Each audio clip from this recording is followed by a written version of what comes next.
so much for coming tonight.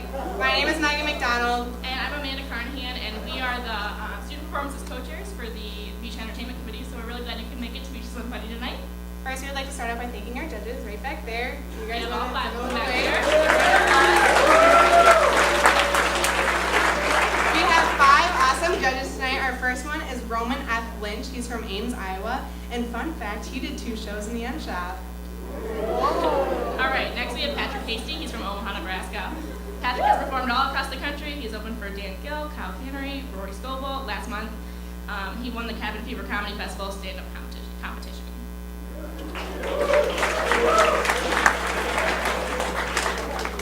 We also have Glenda Storms Bryce from Clinton, the town, not the president. And she got started in her career because she was roped into comedy by a friend.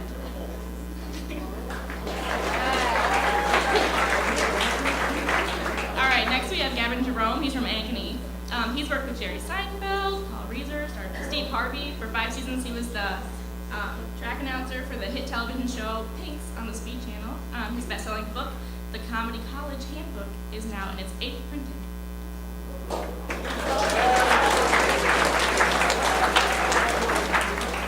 And last but certainly not least, we have John Shetta. He's from Trevor, Iowa, and he graduated from Comedy College in 1998. All right, let's give another round of applause for our 5 judges.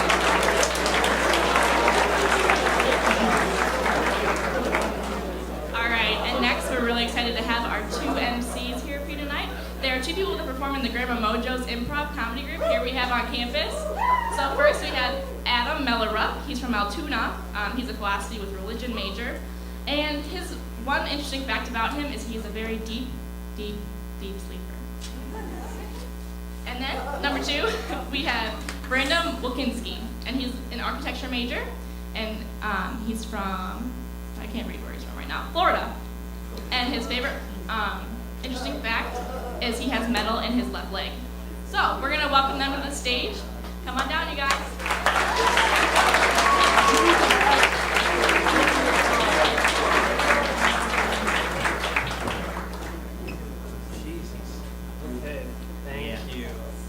Okay. Hi, everyone. doing?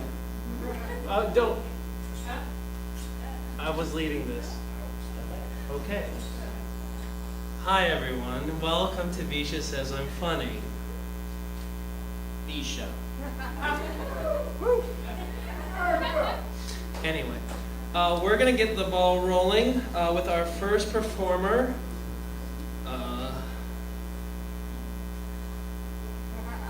Count it out.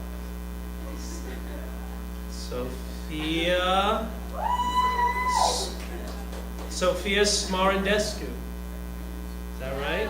Is that right? Was I right? Woo! Yeah, 1 for 1.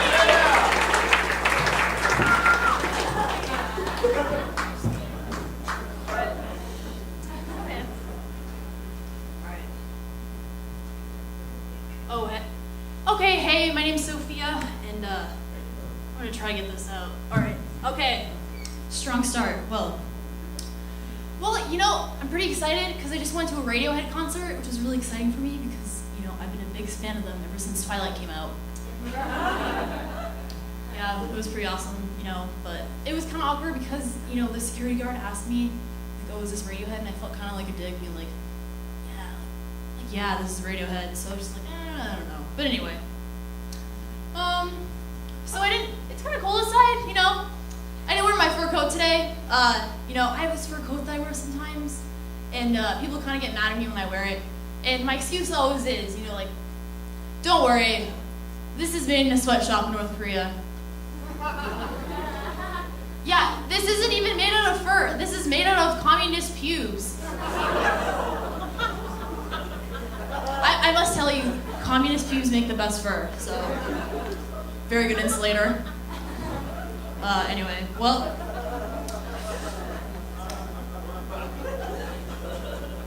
so yeah, having sex is just like going to the beach. You know, I never liked going to the beach when I was a little kid. My parents always had to drag me there, but once I got there, I had a pretty good time.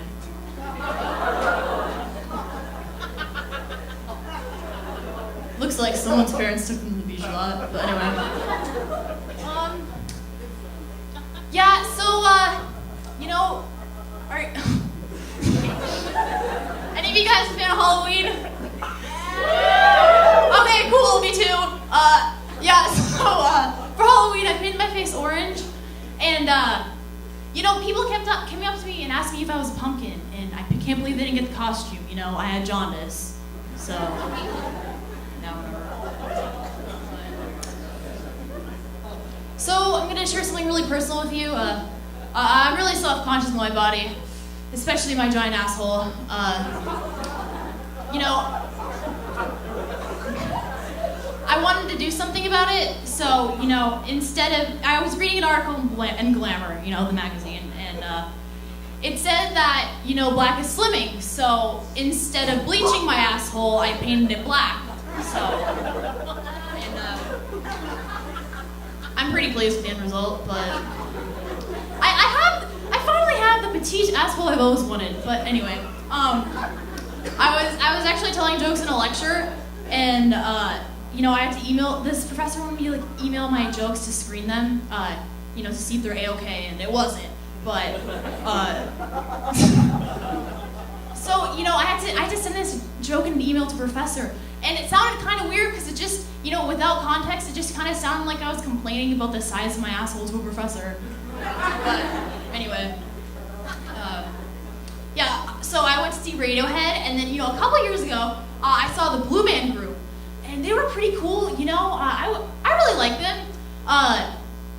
You know, they were so good that after the show, I followed them to see where they'd go, and, you know, I followed them all the way to the mall. After the show, I guess, you know, they had a craving for the mall, so they went to the mall, and I saw them in the food court, and they all got a pretzel, and they split it, and it was really cute, and then afterwards, they went to the Gap, and you want to know what I saw when I walked into the Gap? I caught those lowlife, blue men, red-handed, stealing some fucking t-shirts. Do you want to know how I know I caught them red-handed? Because the fucking t-shirts were purple after they were done with them. Anyway. Yeah, well, you know, I think I'm a pretty giving person. You know, I was chilling in this dark alley and this prostitute came up to me and she was crying. And I was like, oh, you know, what's wrong? And she said, oh, you know, I just feel like I'm in a dead-end job. You know, this isn't a career. And I said, what? Don't think like that. Okay, it's, you know, don't think of it as think of it like this. It's all about the mindset. You know, you're not giving, you know, blow jobs. You're giving blow careers. And, you know, she felt much better after my little pep talk, you know. I gave a pep talk to the prostitute. But anyway, I think she's smart enough. Well, you know, I must say, you know, it's pretty weird seeing people, you know, that you know outside of their, you know, normal environment, because, you know, I saw the lady who does my nails at the gym, which was really weird, because I thought doing my nails was exercise for her.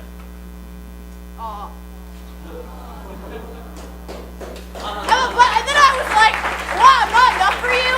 Anyway.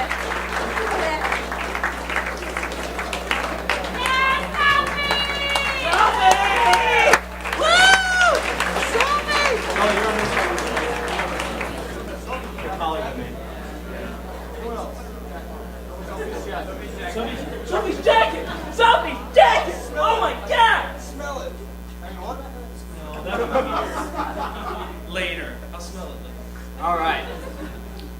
Our next performer is only 23 years old, from Spencer, Iowa. His major is mechanical engineering. And his name is Tyler Kramer. Tyler Kramer!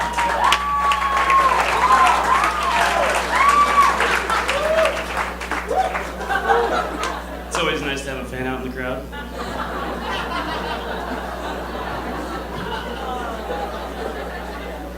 It's good to be here, names. We're having fun tonight. 2013. It's been an odd year. But then again, so is 2011. But it has been a good year. It has been a good year. Finally a senior, so I'm starting to see the light at the end of the tunnel. I have one more internship this summer, and then I'll be looking for a real job. I've had many interviews for internships throughout the years, and a couple of those without pants on. Because if there's one thing I've learned, it's you gotta stand out. And since I'm an engineer without dark skin or boobs, I had to get creative. Well, it turns out that you really can't stand out during a phone interview without pants on. But I got the job. I worked here in Iowa this summer. I tried out a lot of new things. I went cow tipping for the first time. Anyone in here been cow tipping before? Yeah? Well, I don't know about you guys, but I wasn't really sure what to tip. So I hope 15% was enough.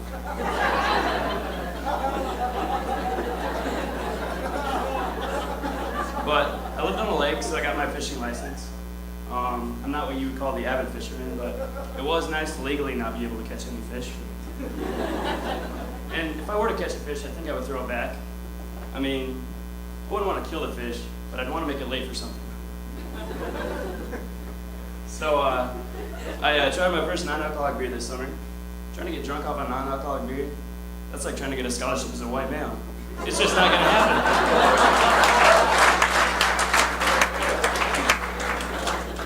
But drinking a non-alcoholic beer, that's like eating Lucky Charms without the marshmallows.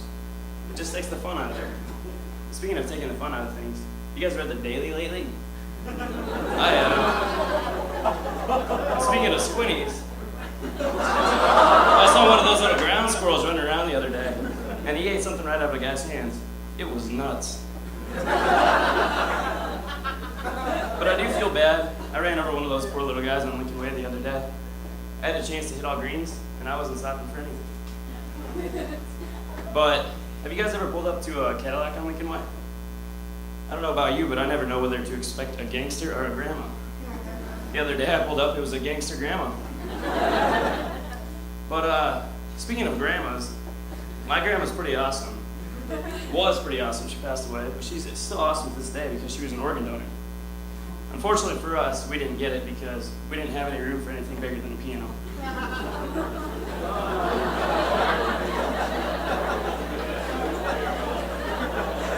But back to Lincoln Way. It's always awkward when you stop on Lincoln Way at a red light. You never know whether to stop singing or not. It's always during the best part of a Dixie Chicks song, too. And you may think I'm weird for listening to the Dixie Chicks, but everyone's weird in their own little way. I've met a lot of strange people throughout the years on campus, though. Have you guys ever noticed on campus that the shadiest people are always sitting under trees? I bet they feel cool. But there was no one weirder than this one guy. It was this private tutor I hired off of Craigslist. Turns out he didn't know anything about physics. He just didn't like farting in public.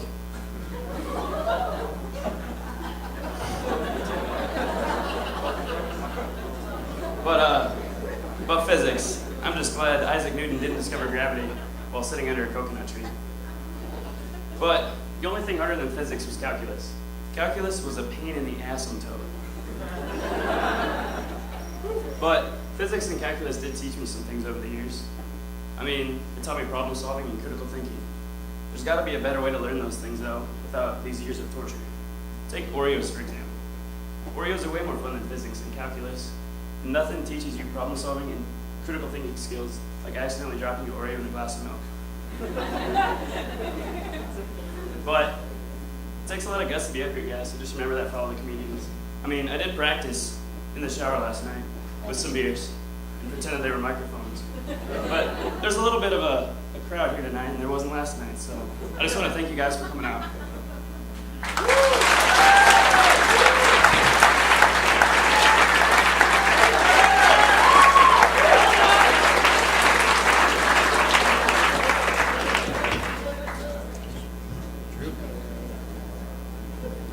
Mike's this way. Okay, so, as we all know, this is VEISHEA time. VEISHEA! Yeah. So, Adam? Yeah. If there's one thing that pretty much summarizes VEISHEA, what would that be? Alcohol. That's it. And if that's any indication of this next guy, he's wrote for his funny, interesting fact, I've had 3 shots so far.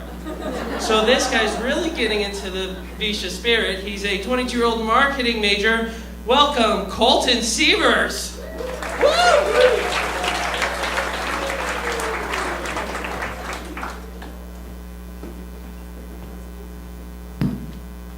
VEISHEA! Man, that sucked. Well, I'm telling y'all right now that it's VEISHEA time, I hope y'all get laid tonight. I really do. Just because Friday, we're all gonna look the same. We really are. We're all just gonna be walking around with beer guts that are hanging around. Just sitting there, hey, y'all want to make out? Ladies, you shouldn't be laughing. You're gonna be in the same, hey, you wanna make out? Don't worry, I'm not pregnant. It's VEISHEA, okay? Seriously. So to get things out of the way, yes, I am short. And I blame my mom for that. My mom's tiny, my gosh. Having a conversation with my mom is like having a conversation with a mouse. It truly is. But then she does this weird thing when she gets mad, she smiles. Now that's like having a conversation, or that's like being yelled at by a deviant Mickey Mouse. It's creepy. Imagine just walking in the house. Huh? Shucks, Colton. I'm really mad at you. Okay, on a scale of like 1 to 10, what are we talking about? Because it seems like a 1 right now, okay? I'm really pissed off at you. So 2, maybe 2.5. What did I do, Mom? Just tell me what I did. You forgot to put the toilet seat down. Mom, it doesn't matter if the toilet seat is up or down. You're gonna fall in either way. Seriously, just use the litter box. Just watch out for the cat. She's frisky. But of course, being short, dating sucks. It's an uphill battle. Oh, dang, I didn't know if you all would get that. But ladies, I get it, I really do get it. Ladies, y'all want a big man that, if you're in a dangerous situation, you want a man to protect you, If somebody comes at you with a knife, you want a man to, step in the way and take that knife for you. Ladies, danger is not even an option with me. It's not even on the menu, ladies, I tell you what. If we go on a first date, hey, you want to go to that new bar? I heard when it first opened up, that 3 people got shot. It sounds fun. You want to go? Or we could go down to Mayhem Comic Books. We could.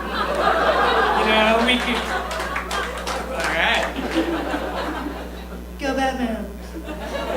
I mean, we could read some literature. Maybe, see a couple of Yu-Gi-Oh tournaments. And if you play your cards right, you can buy a comic book. I will say, I hate dating virgins. Any virgins in here? Of course, nobody wants to admit that. Yeah! I'm not a virgin, I'm in college. But I really do hate dating virgins, just because not only are they very clingy, they ask you stupid questions. Colton, what's 69? 70 minus 1. That's what it is. Colton, what's a pile driver? It's a construction tool. That's what it is. Swear to God, this last virgin that I talked to, she actually texted me, Colton, what's sex like? Is it a magical time where we both make love with our forbidden fruit?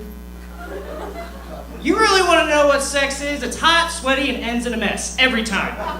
Every time. Not only that, that's a mess that nobody wants to clean up. Seriously, just people walk away. Throw it in the laundry later, it'll be fine. Just walk away from it, I tell you. Have a roommate? Anybody have a roommate? What are you all, homeless? What the hell? My gosh, man, I didn't even think our population was that tough. My roommate, he actually went out one day, and I feel like it's our obligation as roommates to help him out if they look bad.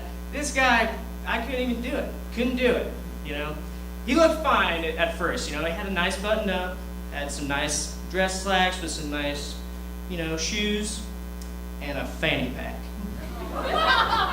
When the hell are fanny packs ever in? How can you be smooth with a fanny pack? I broke a nail! Oh my god, babe, I got you, don't worry. Here's a band-aid for you and my number. All right. You wanna make out? That's my time, y'all. Thank you very much.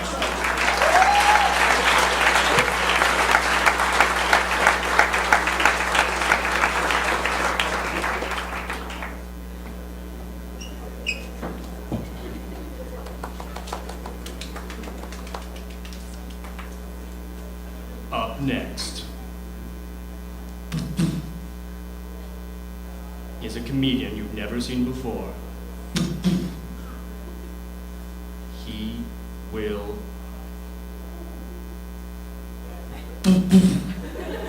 surprise you. Lucas Martin Flores.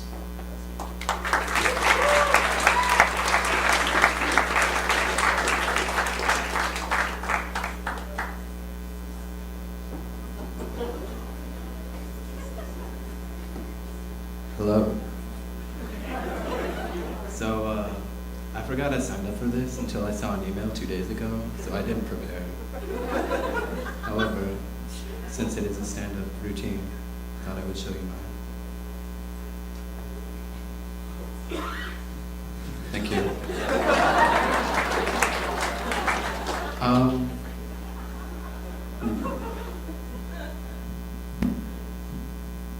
Okay, so last fall, not 2012, but 2011, some friends of mine wanted to go to the Oklahoma State game, football game, and they were ranked number 2 at the time. I don't know if anybody was here, but we beat them. I was the only one that believed. So take it. One of my friends is in the front right there. I was right, you were wrong. But anyway, that's not the important part. We had some other friends, there were maybe 4 or 5 of us, and one of them was like, hey, guys, I need to go back to my room to get something. And she lived on campus, she lived in Linden. Woo. So, we're going to her room, and her roommate is there. And like, if I remember correctly, it's been a while since I've thought about this because I tried to block it out of my mind because it was a horrifying experience. But I do believe that friend of mine that wanted to go to her room in Linden had told me some horror stories about her roommate being kind of disgusting and dirty, you know, making a mess, not very clean, something like that. But we get to a room, we're going inside. Hello, person, or friend's roommate, how are you? And she responds, she's like, oh, hey, and she doesn't say anything after that. But we're looking around, we see some things of our friends. She's got some Lady Gaga stuff, she likes Lady Gaga. And I think the rest of the stuff was just in a mess. And it was all like Xbox and Star Wars stuff, Lord of the Rings, things like that. Things I love. So I was like, oh, this person sounds awesome. But keep in mind, she is a dirty person. So, my roommate at the time was in there, and he was talking to her, just saying, hey, and he noticed she had Lord of the Rings extended editions. And I was like, oh, I love Lord of the Rings. I have to look at this to verify and validate that what he is saying is true. So I look, and like, here's my friend's bed, and it's like lofted, so it's up here, and her desk is down here. And here's her roommate's bed, it's lofted, things down here, mess. Cleaner, mess. And there was a bag on the post.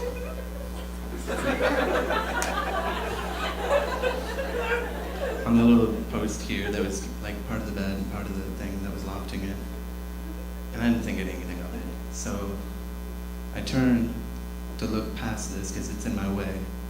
It's about 2 inches from my face. I see the Lord of the Rings, and I think to myself, this woman is amazing. And then I look to see what's right in front of me. Right in front of me. And I notice there's some crumpled underwear hanging out. Now remember, this is 2 inches from my face, and looks to be dirty. and it doesn't process in my head for about a second. And then I realize it was dirty underwear 2 inches from my face. And I did the only thing I could think to do. I ran out of the room and I apologize. That's all I have. Thank you.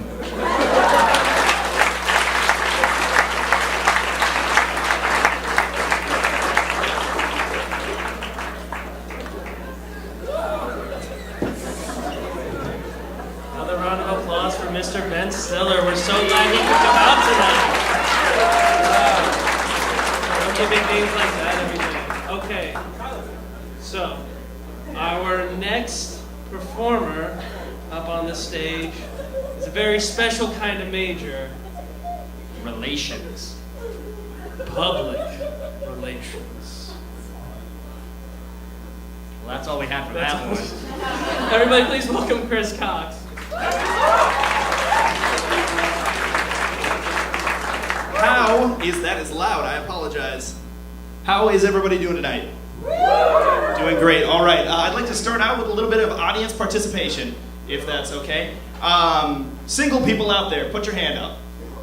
Okay. And by single, I mean like you don't have a boyfriend, don't have a girlfriend, all you have are your cats and a pint of Haagen-Dazs in the freezer. So those people, put your hands up.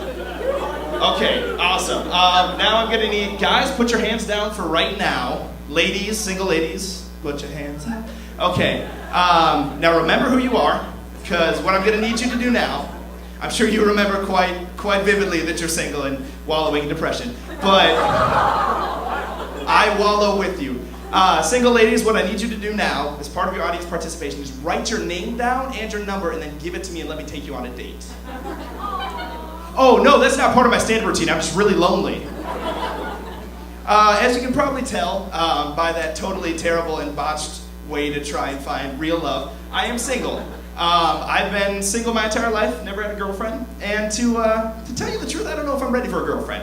I don't know the first thing about having one, don't know anything about relationships. I don't really know anything about having a girlfriend. I mean, what do they even eat? Do I have to take them out a lot on long walks, or else they're getting like really cooped up? I don't want them to piddle on the carpet. What kind of breed should I go with? I was thinking, like an Asian breed, something smaller, but they're really high energy, they have yappy voices. At the same time, though, I was also thinking something German, because, I'm a sucker for blue eyes, but they're too high energy, and they're just a little too big for me. But, or Siberian, I guess, because they're a little husky, but only if it's a puppy. So it's hard for me being a single parent and full-time student in college, mostly because I don't have kids. So it really puts a damper on that. Shucks. I don't have kids, I'm not in a relationship, but I think I'm ready to be a parent. In fact, I kind of think I'm a parent already. I cook, I clean, I do my taxes, I pay my own bills, I watch sporting events with friends and drink beer and shout loudly at the TV. I have crippling depression and backaches, and I'm going to be in debt for the next 18 years for something that hopefully will carry me through retirement. So, pretty much being a parent already. I had 3 laughs. Okay, don't do that one next year. I had a friend recently who broke up with a guy that she had liked a lot, and first person she had been with in a while and like really connected with, and felt bad for her. So I was kind of doing the friend thing and trying to console her, and I shared some wisdom with her, and I said, look, I know it sucks you guys really connected and ended, but it's better to have loved and lost than to have ever eaten an Olive Garden. And then she didn't take that well. So she said, maybe I'm just going to give up on relationships in general because they just never seem to succeed. And I said, hey, if at first you don't succeed, go home and watch Netflix instead. It's the college motto.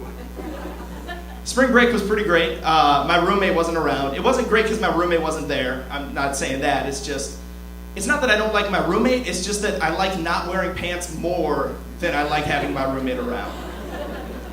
This year, I've been living with people I don't know. My first roommate last semester was this really cool black guy. Didn't know him, but hey, here I am, some pale, neurotic, nerdy kid with an inner monologue, and there's this cool, sophisticated black guy. So I pretty much got to live out the plot to the TV show Scrubs. I just wish I had a scooter. My roommate this year, he's an international student, and I kind of had some trepidations about, or my roommate this semester, I should say, kind of had some trepidations. I was a little worried. I've never lived with an international student before. Didn't know if the cultural gap would be too much. You know, I just didn't know if we'd be able to mesh. Then I realized I have seen Mulan like 50 times. So I think I'm more or less an expert on being Chinese. All right, well that's it for my set tonight, guys. I just want to say thank you for being great. In the past, we have had audience members that are just total jerks. So thank you for being great. Thank you for laughing. From what I can tell, people in the back, they all think you're great. So have a great night, guys. Have a great, safe VEISHEA.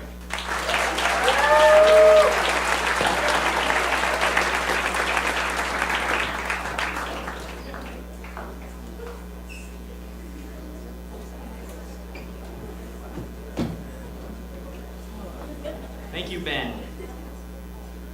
Oh, also thank you for using the word piddle. That was really It nice. just rolls. Off the tongue. Piddle. I don't know who's next. Oh.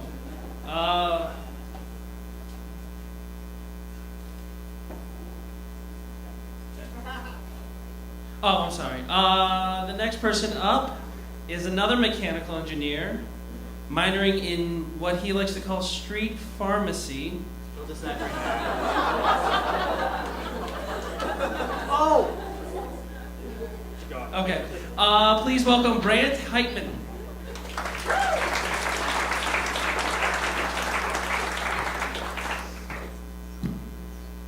All right, VEISHEA marks my favorite time of year, the beginning of Jimmy Buffett season. Put on the Hawaiian shirts, kick on laid-back beach music.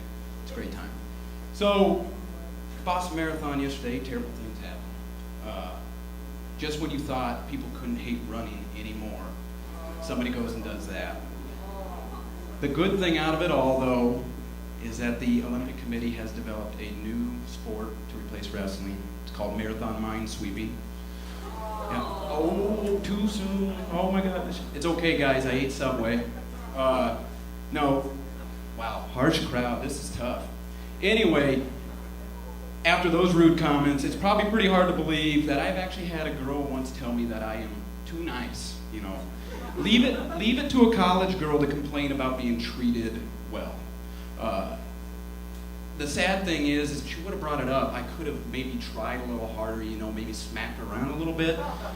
If that's really what she was looking for. I mean, because I like domestic beer, I think I could give domestic abuse a try. But they tend to go together. The thing of it is, though, is I've been called an asshole much more than that. Much more than being too nice. And it's mostly because I'm just going to say what's on my mind. And it's stuff that needs to be said. But people just don't want to hear it. And to me, that's not a bad thing to be the asshole. Because the asshole is essential to the body. Okay? Think about it. It does all the dirty work.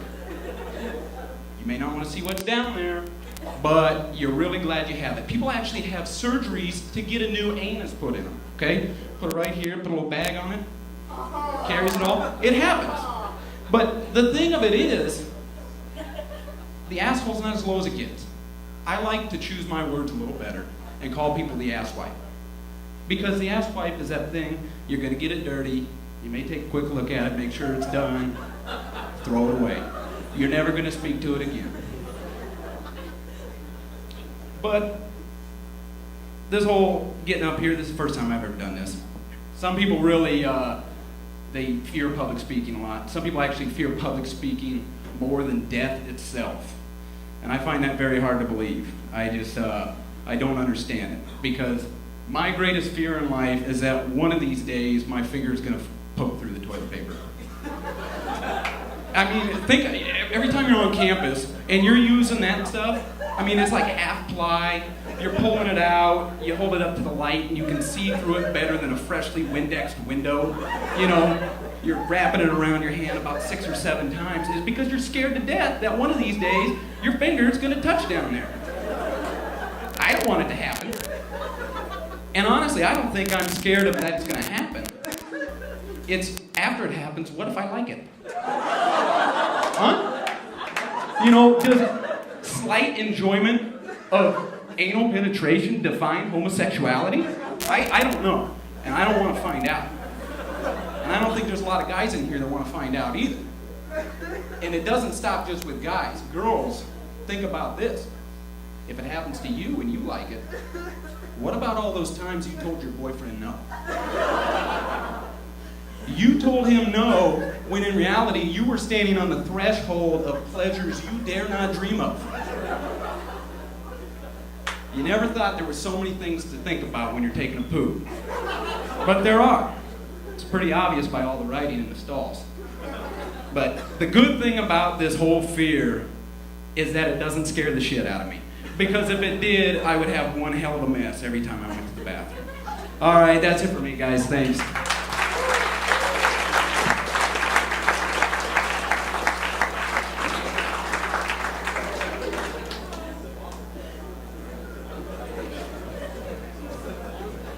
Well, we just went places. I went to the bathroom. Anyway, our next performer, I believe, gets our award for furthest hometown. She is from Nainital, India. Not in America. Exactly. Please welcome Abby Pont. I hope that's right.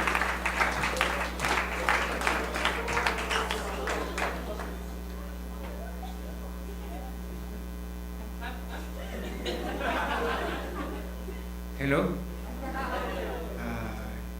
Bike 1, 2, 3 bicycle. Ice 1, 2, 3 icicle. Test 1, 2. Can I see your hands, please, just so that I know that you guys are not, sleeping on me. Yes. Can I have you guys stand up and Bollywood dance? No, I'm just kidding, guys.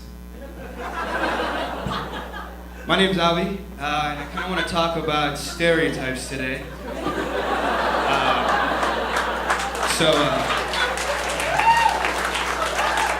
There's good stereotypes and there's bad stereotypes. You have the good ones. Let's just take black people, for example. All right, I've read some really good stereotypes online.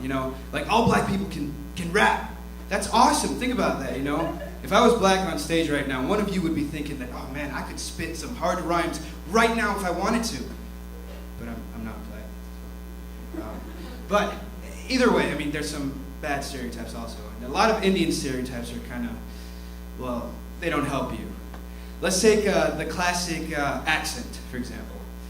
You never see an Indian dude in the middle of the best club in LA, just walking slow motion. There's mist going all around him. And he's pushing away girls that are kind of hot. They're not that hot, though. And he's going. And then he sees that girl. Baby. Your body is a wonderland. Let's go Bollywood dance. It's not like that. It just doesn't work. It sucks. But let's flip that around though, and say a brother. A brother's doing the same exact thing. He's in the same situation. He's walking up, and he has a comb in his hair, and he's combing it up, and he puts it back in, and it disappears. It's really crazy. And he comes up to that girl, and he's like, "Girl, can I get 5 minutes of your time? I wrote a song for you. I'm an R&B artist." It goes something like this. Girl, you got that bumping booty. Was the only thing that I could see when I saw your bumping booty. Now can I collect that booty bounty? And that's it. That's all they have to do in this, There it is. It's over. Game over. They won.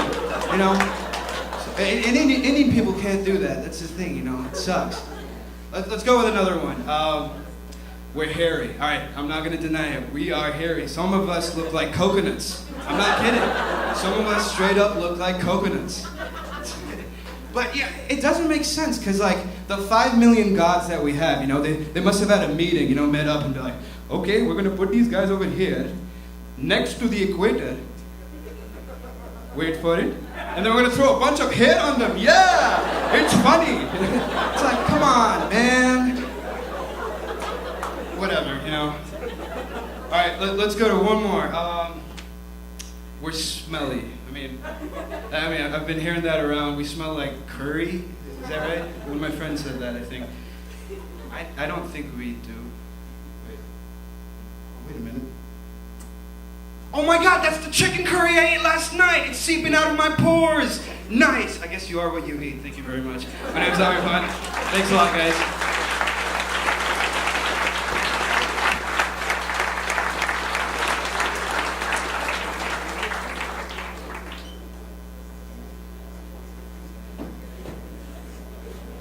We all learned something tonight. Good lessons to take from that one.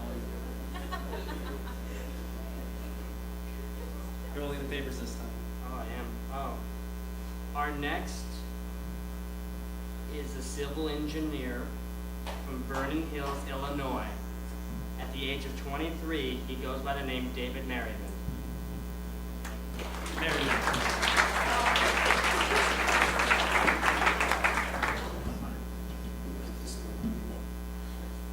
So, every morning when you wake up, I hope some of you guys brush your teeth.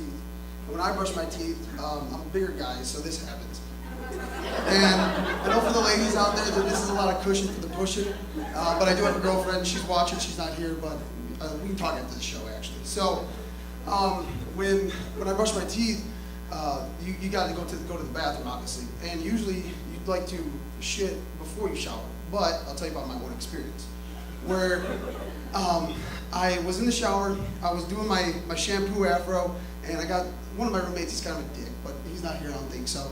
Well, I take Zach's loofah and I'm just rubbing my nuts, and I was like, he won't notice that. So I put that back, and I'm standing in the shower, and I gotta go all of a sudden. It's not, dude, you can hold it, just squeeze tight, and just like, dude, peg one on. You actually, I'm talking, it's 95 on the highway, you're yelling at your GPS to find you the closest gas station. I gotta go. So I slam open the curtain, and the toilet's right there. So it's just a quick, like, dump. You can just land right on the toilet, and hopefully you land in the hole. Well, I had soap in my ass, and I hit the seat, I hydroplaned off, I just, shoof, and the bolts on the toilet seat come ripping out, toilet paper goes flying, and when I land, I had to go so bad, a little bit came out. Well, so I'm back in the shower, and when you're showering, a lot of guys were just like, yo, ladies, I don't dance, I don't sing in the shower. Fuck that. All guys are gay in the shower. I'm not talking like dropping the soap, hey. I'm talking like we got Beyonce on, we're doing single ladies shit. We're all shaking our asses, and we're not yeah, ladies, yeah, back it up. We're not doing that. So I'm dancing in the shower, and I like to sing. And I'm not talking like just sing like Jay-Z. I'm singing, it's July, I'm singing Christmas carols, and my dad he's throwing shit at me through the curtain because I'm doing so bad. But, so I'm gonna fast forward a little bit. I'm back here at campus, and I'm in Pearson, and I'm taking a shit in Pearson. I'm always in the bathroom, if you know me.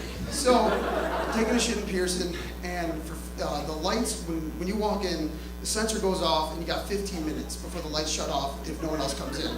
So, I got my High-C Daily, I'm sitting down, and my legs are starting to fall asleep. I'm Snapchatting my foot and my balls, and the lights just shut off on me. So I take my newspaper, I flail in the air, I crumple it up, I throw it across the corner, nothing's working. So, well, I'm not done yet, because obviously you touch it once, you just gotta keep going. So my pants are on my ankles, and I'm shuffling out, and I go over to the sensor, and I'm doing jumping jacks, nothing's working. So finally, it turns on, thank God. So I turn back around, and I'm shuffling back, and like the rats in Ratatouille, the door opens, and this guy comes walking in, my white ass is just right there, and I'm shuffling. And like a baseball player sliding into second, I trip over these shitty jeans, and I just balls first in the Pearson floor, just, and I can like hear the skid. I think it got longer, thank God. But, and so I get up, I'm hurting, I go into the stall, I sit down, the guy is losing it. He actually gives me a round of applause. So I'm sitting there, and I'm nervous, I'm embarrassed, so I have to wait for him to leave, but I don't know what he was doing. And then so he leaves, and the lights shut off again. So I'm like, shit, but this time I had wiped, so it was good, so I just walked out and left. But I mentioned Snapchat earlier, and so everyone has that Snapchat, and one time, my buddy Snapchatted a picture of his nuts to his ex-girlfriend. Well, I happened to be at lunch with her. She got the Snapchat of his nuts. They've been dating for 2 years at this point, and she couldn't eat anymore. They were nasty. I looked at a picture of him. I thought he was 80 years old. But, so, ladies and gentlemen, I'm David Merriman, and thank you.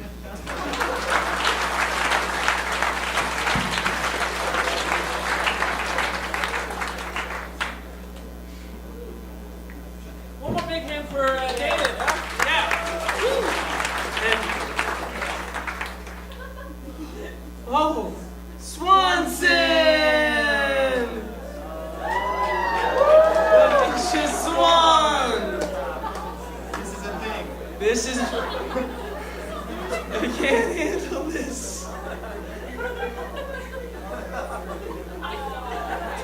Hey, Swanson! What's up? Are you gonna do jokes for us right now? No? Oh. Were you ever a kid and you would go to the pond and there'd be geese there? Yeah. And you were like this tall and the geese were like this tall? I was never that small. I'm having a lot of flashbacks. That chased me. Well, why don't you make peace with your past right now? Give him a hug. Give Swanson a hug. Nice big hug. There we go. Oh, yeah. VEISHEA love. Reconciliation. Okay, now let's keep that VEISHEA love going for our next performer. She's a German major from Blue Earth, Minnesota. Please give it up for Bethany Picoult.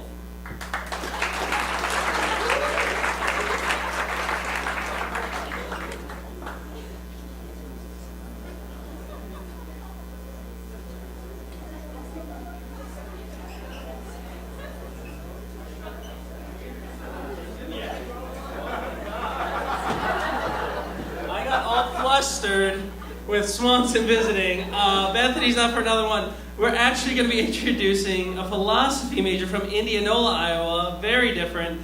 Please welcome Max Fusion. Max Fusion.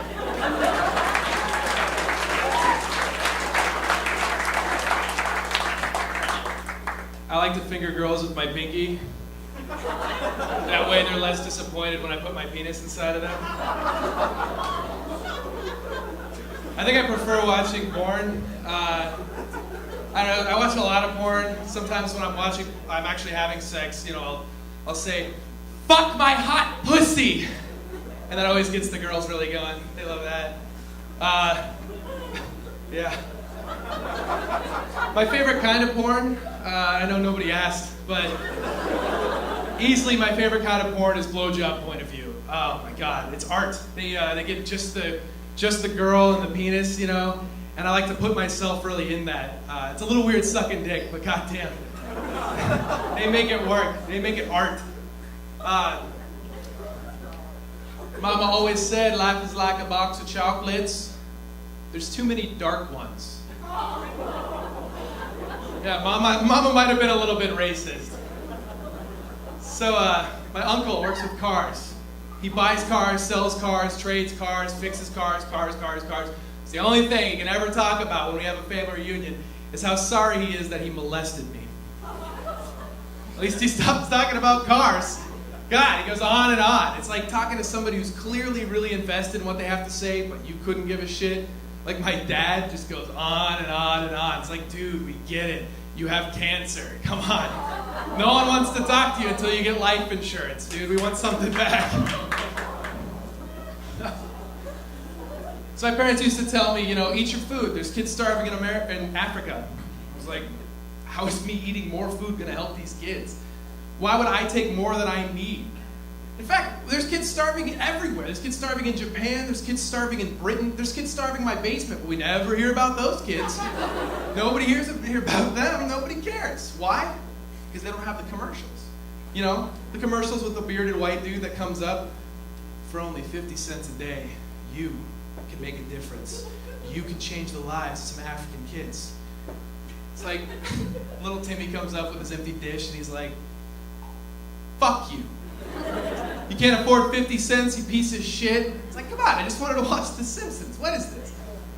And the next commercial that comes on is, in the arms of an angel.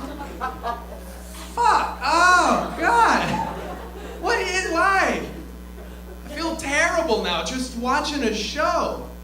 Like, if you really want to make a difference, you should take all these unloved, unwanted, poor animals and feed them to the starving kids in Africa. It's really the best solution.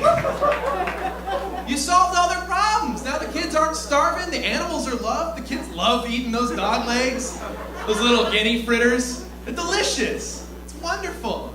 Yeah, I know some of you are animal people, I understand that. Well, we can feed the kids to the animals instead, if you like that. Haven't worked out all the kinks yet. I have worked out the kinks of this fantasy I've had for a while. Yeah, brace yourself. I had this fantasy that developed after I saw Jennifer Lawrence won an Oscar. She's got a great personality, and she's beautiful. And I'm thinking, how weird would that be if we ever got in a relationship? How much older is she than me? And I looked into it, and she's a day younger than I am.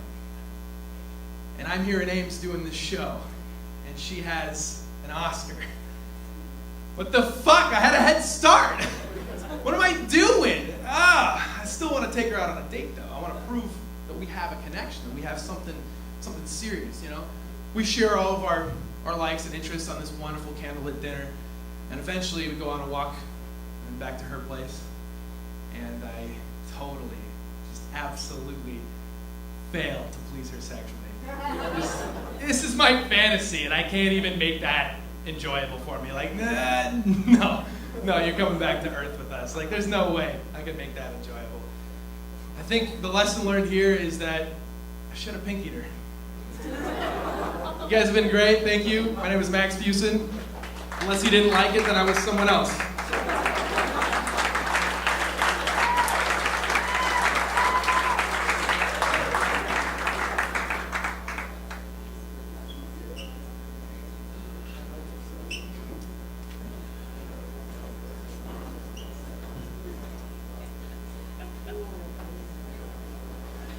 I'm sweating because I know, me too.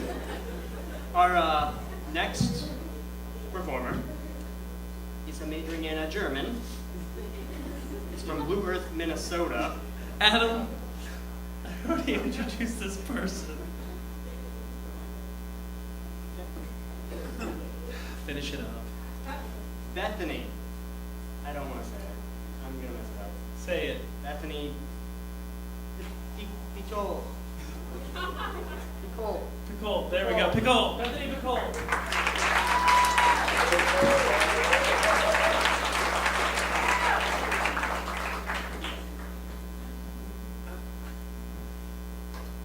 What's up? That was wrong. I'm not going to tell you what it is. Don't Facebook stalk me. Okay, so I'm graduating in a couple of weeks, and I finally come to terms with the fact that my real dreams of becoming a supermodel are never going to come true. I'm going to be a German teacher, and that's okay because I'm passionate about standing up in front of large groups of judgmental teenagers. It is my calling. I have a couple students in here. I'm not going to point them out specifically, but hey, he gets. Yeah, so they give me a lot of crap, and I have to up my self-esteem somehow, so I fish for compliments a lot. And a friend of mine gave me this suggestion. She said, when I first meet people, I drop into the conversation that I have recently lost 100 pounds. And then they're just full of compliments. Oh my gosh, you look so good. So I decided to try this out a couple of weeks ago, but I don't like to steal people's ideas, so I changed it up. I met this guy and I told him that I recently got out of prison and did not have the effect I was looking for. It didn't even start a conversation. He didn't ask me what I did. I was offended. As far as compliments go, I can get compliments on my own. They just don't turn out very well. I have an example right here in my bra. Not a big deal. Okay, this is word for word Facebook conversation. Awesome. This is not a joke. This is serious. Okay, So, this guy says, I tell him people like me for my personality, and this is his response. Well, you're quite cute, besides the acne problem, which I'm assuming will be a long-term situation. It goes on. I mean, like, you know, you're not unattractive at all. You just have that one flaw that can be something of an issue. But I really don't think it's going to be a huge problem. If you were really ugly beyond that one problem, then it would be. But you're certainly not. I am certainly not really ugly. Thanks. Thanks, Johnny. I mean, on that note, I do have a fiance, and he likes me for my personality. He's somewhere in here. I don't know where he is. I always tell people that he looks just like Leonardo DiCaprio, pre-Titanic days. And then they feel super awkward when they meet him and realize that Leonardo DiCaprio is not a short Hispanic guy. It makes them feel racist. It makes me feel good. He's shorter than me, and that is a big deal. One of the 7 deadly sins of dating, the guy being shorter. And girls are openly appalled by it. They're just disgusted. How do you do it? Missionary? That's kind of a personal question. I watched a 2020 about women dating shorter guys, and they had some guys behind glass, and women were judging them, who would they like to be with. And one guy was short, and they kept stacking his biography like, he's a doctor, he's a lawyer, a millionaire. And they never picked him at all. He wasn't bad looking, he was like 5'6", whatever. And they took a woman aside and asked her, under what circumstances would you pick the short guy? And she said, if all the other ones were serial killers? I'm not kidding, that really happened. So, speaking of serial killers, I would like to watch a lot of scary shows right now, and some of them include serial killers. But my big one right now is The Walking Dead. Woo! I wasn't into zombies until I started watching that show, but everybody's always concerned about the zombie apocalypse. Like, what weapons would I bring? What cars would I steal? Who would I save? Who would I kill? My biggest concern is, where would I go to the bathroom? I am such a nervous peer, I would not be able to do it. And if there's a zombie chasing me and I have to take a deuce, I would give up. I'd say, no, eat me. That's okay. Go on, guys. I'll see you in 2 weeks. I'll try to eat you. It's fine. And then showering. I know you can't spend a lot of time in TV shows showing showering and stuff. It's a waste of time. But I can't imagine going that long without showering, because I have to shower once, maybe twice a month. And going more than 1 month is a little too much for me. But I believe that the media is making us more violent. I always think about ways that I could kill zombies, and it kind of freaks me out, because you know what looks an awful lot like a zombie? A human being. Thanks.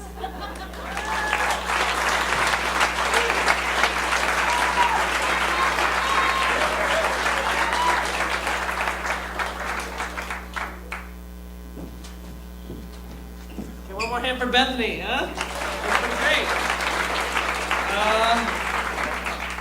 Adam, I think our next person, what? You couldn't put your feet down for him? No? Some friends you are. Anyway, I think our next performer might be from the Marvel Universe, because she's from a made-up hometown of Lamoni. Lamona? Is that real? The moon. It stands for the moon. Wow. I feel awful now. I'm sorry. But anyway, and her first and last name start with the same letter, which is a trademark of Stan Lee. Anyway, please welcome Sam Silver.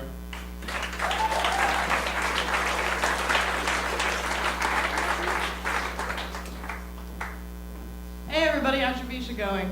Woo! Right? Yeah, thank you for participating with me. I can see all the guys in here checking out the shirt, right? You love it? You love it? Yes, these are walnuts on the shirt. Yes, this is a towel-like fabric, and yes, I'm single, so hit me up after the show. When I originally bought this shirt, I bought it in England, and I was like, I have the perfect plan for this shirt. I was gonna go to a grocery store and buy like 500 walnuts, and just approach the counter like it was completely normal, like, hey, no big deal. And then when she was like, hey, that's a lot of walnuts, I just go, I love walnuts, real hillbilly like. But I didn't know what the like amount of funny that would have been versus the price of walnuts. Like, what is the diminishing return on that? I don't know. Like, how much laughter per walnut do we need? Speaking of diminishing returns, I have a horrible story to tell you guys.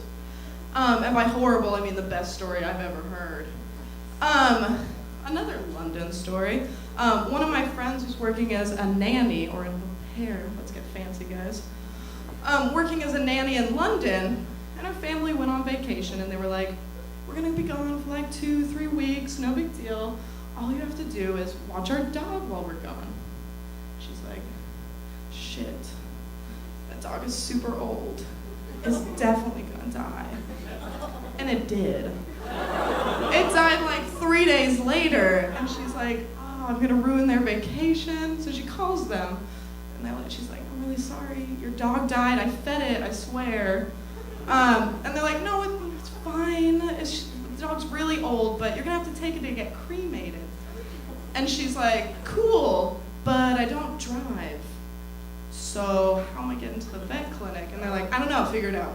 Right, and just hung up on her. And she's like, okay, let me think this through. So she puts it in a duffel bag. Now, I don't know how big this dog is. I'm picturing like German Shepherd sized, right? I'm like the biggest dog you can find. She puts it in a duffel bag, and now mind you, she's like 5'2". She's a tiny little person. She's European sized, right? So she puts it in a duffel bag, and she's like, public transportation, right?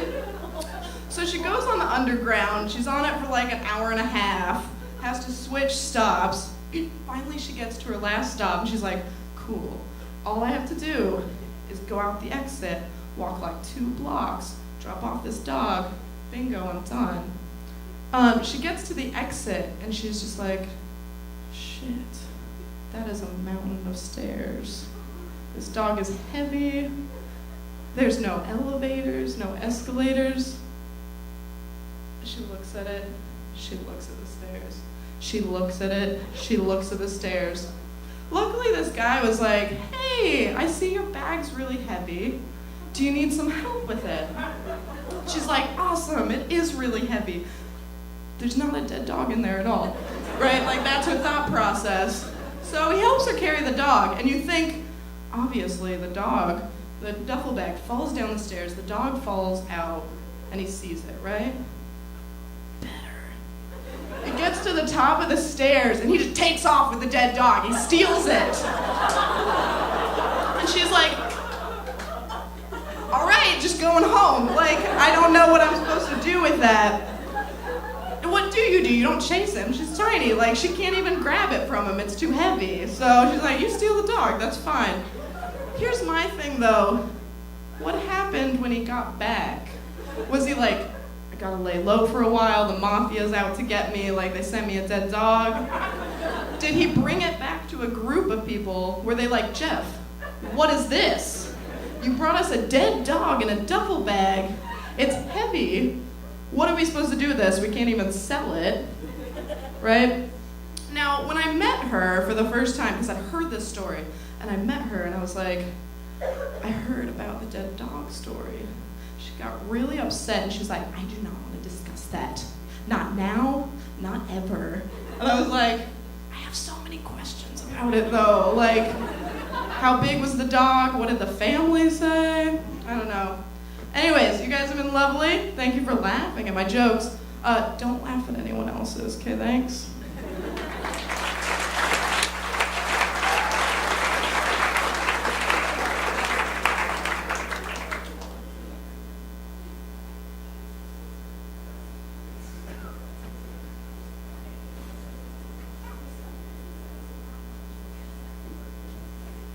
What's up, guys? I'm gonna do a joke. I'm just kidding.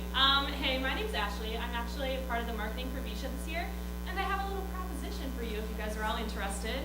Here, in my pocket, is a free Live at VEISHEA ticket for both nights. Ooh, there we go. You're getting into it. I love it. Perfect. So I was wondering if there were 3 people from the audience who might want to come up here and tell a little joke, and then you guys could all pick the person who you thought was the funniest, and we could give them this ticket. Is anybody interested? Is there one? There we go. All right, one. What is that? Okay, good. I can't see spotlight. You. All right. So we're gonna lay down some rules here. The joke cannot be like very long. It cannot be a story. I would say like something to get the people invested, and then like maybe a little punchline. Is that something we could do? You think? Maybe? Yeah. All right. Perfect. Well, so we're gonna have each of these guys tell you a joke, and then I'll do the cool hand over the head thing, and you cheer as loud as you want for the person that you think is the funniest. Are we ready? Yeah. Good job, guys. Good job. All right. All right. Oh, and introduce yourself too. Why not? All right, my name is Scott McBride. I'm a junior here. My heart's going at about 140 right now, so if I pass out, that's not part of the joke. Someone please call 911. But that's just the intro. I don't get laid very often, but the other night I met a girl and she had some daddy issues. Naturally, she was incredibly wealthy, and we went in, we had some hanky-panky, and the next day I realized that I didn't wear a condom. So I went and I decided to get tested, and I came back, no herpes, no gonorrhea, no anything, but I didn't get crabs, but unfortunately I did get lobster.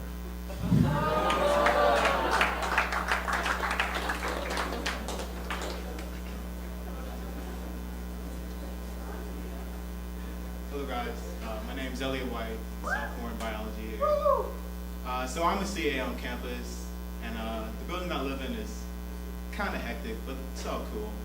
On the weekends, things get a tad bit crazy. So it's maybe like 12 o'clock at night. I'm in my room, I'm thinking, it's time for you to go to sleep. I go to sleep. I get a knock on my door at 3 in the morning. And when you're a CA, you get a knock on your door at 3 in the morning, you think, oh my God, something's really wrong. Someone needs my help, I need to help them immediately. So I scramble out of bed, I struggle to get dressed in the dark, and I answer my door. The girl's standing at the door, and she says, "You can't catch me," and she runs away.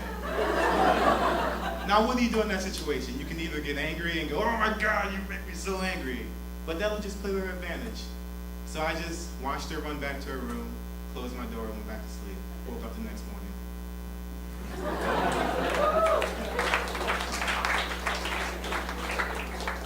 Hi, I'm Alex Domberg. I'm from Spencer, Iowa, same place as Tyler Kramer. I'm a freshman in mechanical engineering. All right, here's my joke. All right, so, okay. All right, so this couple just got married and they're about to get in bed, and young couples, they kind of like to do it a lot. So they're about to get in bed, and the girl's thinking, and she's like, all right, I have something to admit. And he's like, all right, what is it? She's like, I have lopsided boobs. And he's like, oh, great. And so he's like, all right, show me. So she undresses, and he sees her, and he's like, all right, this is not that bad. He's like, all right, since you admitted something, I gotta admit something too. And she goes, what's that? And he's like, I have a baby-sized dick. And she's like, okay. So she's like, all right, undress. So he pulls his pants down, and she screams. And she's like, what the heck? I thought you had a baby-sized dick. And he goes, yeah, 9 pounds, 6 ounces.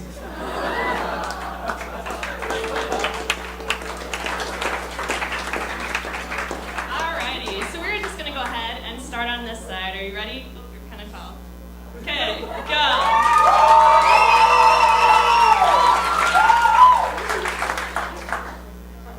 All right.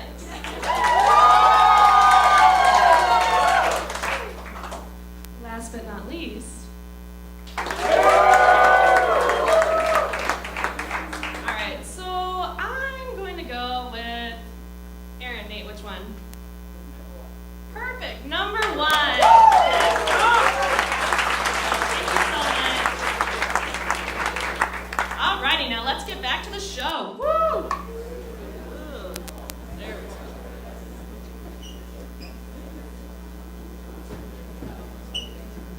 Anyone else want to come on and say some jokes? No? Okay. Well, we got a few more people coming up here. The next person does not have a major, or it's a non-degree. He's 18, and he doesn't want to give us his punchline away. So please welcome to the stage Daniel Hedendorf.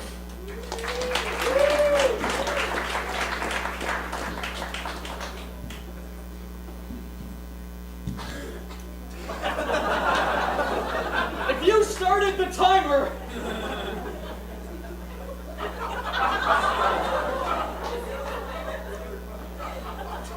Can I please have some assistance up here? And can the timer please be reset? Oh, thank you, sir. Thank you. Well, that was scripted. Greetings to you and yours. As our gracious host said, I'm 18, meaning I have the underdog vote. I'm autistic, meaning I have the sympathy vote. And I'm from Ames, meaning I have the hometown vote. Before I even begin my set, I'm already the audience favorite to win this competition. Due to the family-friendly structure of this competition, I'd like to focus on children's books. Now, April 2nd is actually National Children's Book Day, which is perhaps the most necessary holiday of all time. Because there's no better time to celebrate learning through literature than right after a holiday based solely on making your child question everything around him.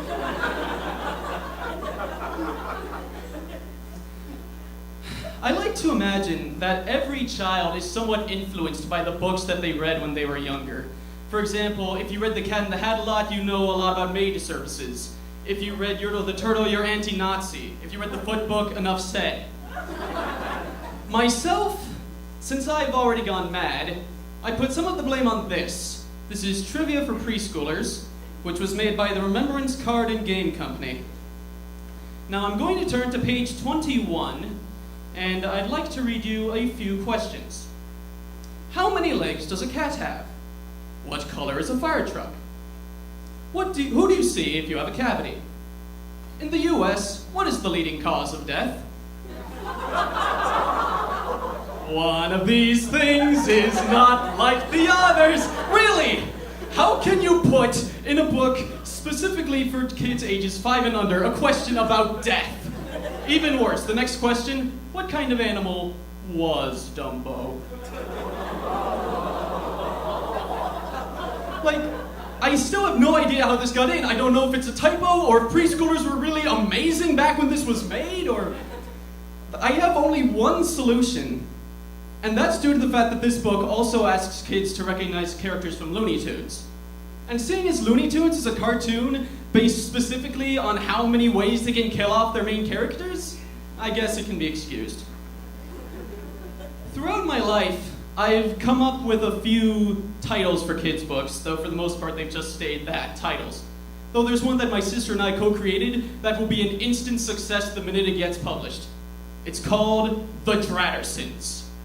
Now, the Drattersons are your typical family. You've got the hardworking businessman, Mr. Dratterson, the housewife, Mrs. Dratterson, the I want to be just like Dad when I grew up, Dratterson Jr., and the newborn daughter, Baby Dratterson. And of course, in the background is the consistent chase between the family pet Catterson and the family pest Dratterson. The thing about the Drattersons is that it would teach children the importance of never giving up. When life knocks you down, you just pick yourself back up, you dust off your sleeves, and you say, "Drats!" And then you go on with your life. It's baby's first Rocky. And a lot like Rocky, you can put the Drattersons anywhere, and it'll be an instant success. The Drattersons go to the circus. The Drattersons go to Mars. The Drattersons fill out their taxes. I don't care. It'll be an instant success. Artists, if you're out there, please listen to me. Give the Drattersons a chance and work with me here, and we will have a multi-million-dollar book series on our hands. And I'm only going to say this once. If we can't get the Drattersons off the ground, I'll have no choice but to sell the idea to some Hollywood executives who will no doubt turn it into a live-action, PG-rated summer blockbuster starring Michael Cera, Reese Witherspoon, Jaden Smith, and Honey Boo Boo. You have been warned. Thank you very much. I hope you enjoy the rest of the show.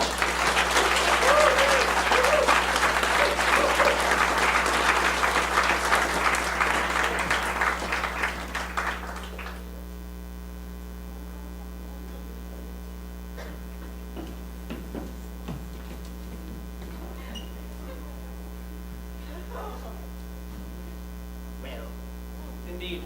I'm doing the Quite. quite. Yes. Yes. Well, seems as though the next person is from Wales. Wales. Wales. Oh, goodness. Majoring- Cardiff, is it? Majoring in English. English. Is he from England then? I don't know. He's 19. Okay. He is from the United Kingdom, yes. Oh yes. So he's English majoring in English. English and English. Original.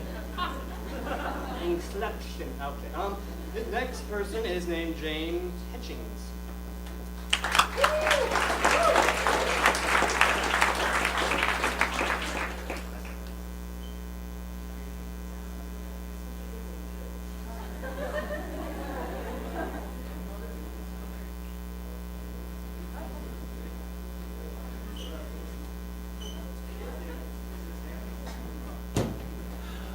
Okay, so we wasted the British bit. Okay. A little premonition. Oh my goodness. Okay, actually upcoming next is a man whose friends call him the Black Superman. He is Canthony Fletcher from Sioux City, Iowa.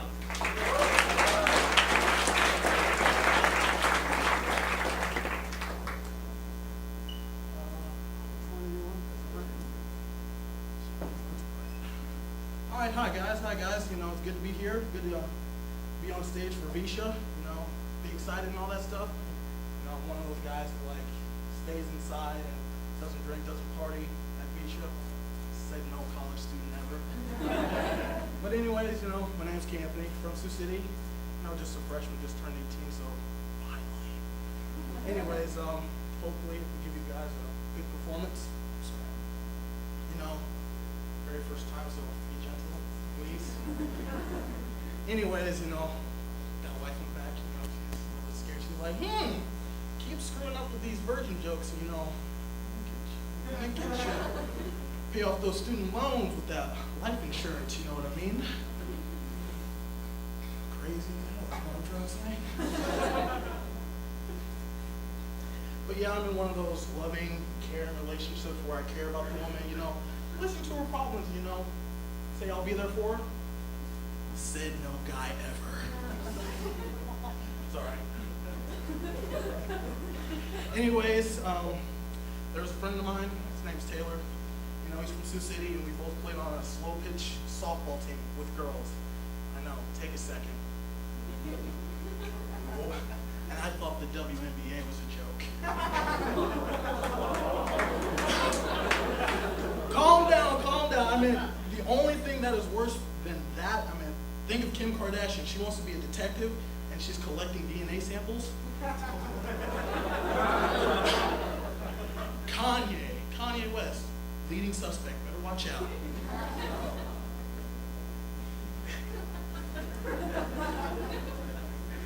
Oh my gosh. Anyways, back to Taylor and his whole slow pitch softball thing. So we had nicknames for each other. We called him Superman. He didn't know what the hell we were talking about. So one day after the whole season was over, he's like, "Kid, why did you guys call me Superman?" And I'm like, "All right, your funeral." So called him back, and he's like, "Okay, what's the deal?" And I'm like, "You remember your girlfriend Shamu? You know, big as a whale, wet all the time." And he's like, "Yeah, hurry up and get on with the point." So I pretty much told him, "Well, she found out the bad fact that you were faster than a speeding bullet." And I told him, and he just hung up the phone right then and there. But anyways, all right, be honest. People in the sunroom too, be honest. How many of you guys like a good black joke? Raise your hand, please. Come on. Up, 1, 2. Now y'all just lying. Y'all all going to hell. the sunroom. Help me out. I can't see them. Never mind. But anyways, you guys like a good black joke, right? You know, every now and then. What do you call 80-year-old farmer living, buddy? A slave. It's okay, Jesus. I mean, come on. You see me and Tupac and like a whole bunch of other black people standing in a group, you're like, what's this? An auction? It doesn't matter. See, now all you guys are going to hell for that. But anyways, about the good part of hell, you go to heaven for the climate, but you go to hell for all the company. So it really does not matter what the hell happens to you, literally. All right, my time is up because that clock is running a bit slow. But anyways, thanks for listening.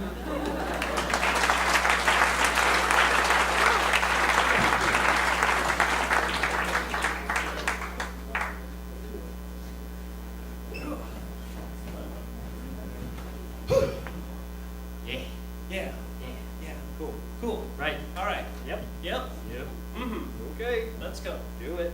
Next. Next, we have a history major. He's 19 years old. His interesting fact for you all is that Abraham Lincoln was, never mind. Please welcome Taylor Dials, everybody. Taylor Dials.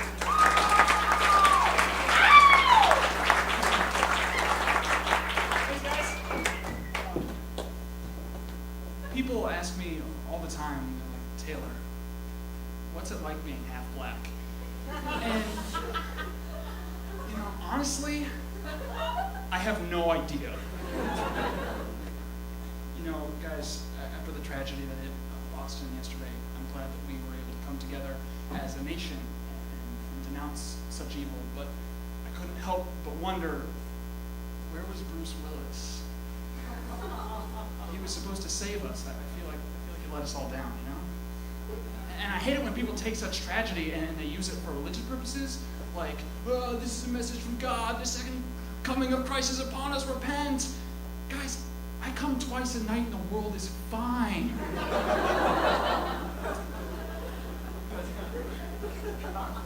Recently, with how much tragedy has hit our society, it's made me really introspective, really made me think of what I want to do with my life, and I feel like I want to answer questions that don't necessarily have definitive answers, you know?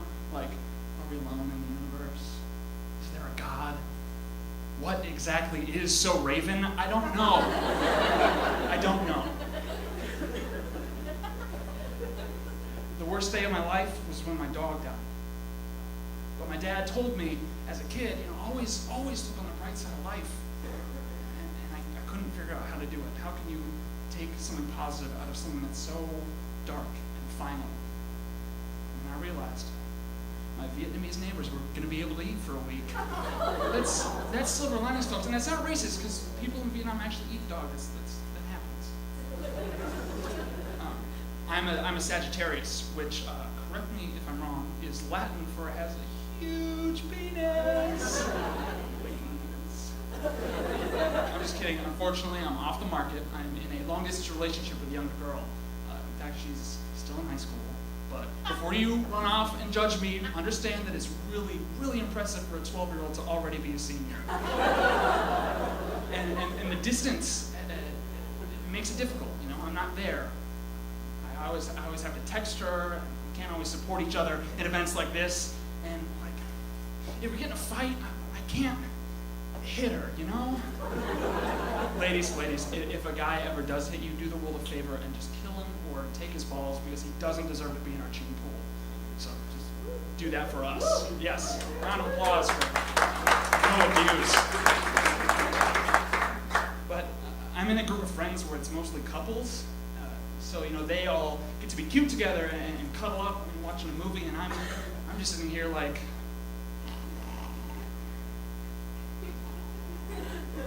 sweetheart, wake up. Oh, I'm sorry. I was awake the whole time. No, you weren't. You know what? Sometimes I feel like all you do is control me. Well, I'm sorry, all right? I'm sorry. It's okay. I forgive you.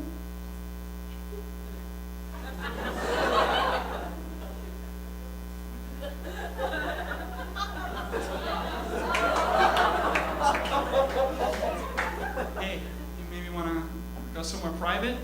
Sure thing, sweetheart. Waka, waka, waka, waka, waka, waka, waka, waka. I feel like, guys, this is just imagination, and I feel like we as a society have lost our ability to imagine. So I'm gonna work. I've made this exercise for us to imagine together. I've written some punchlines without the jokes.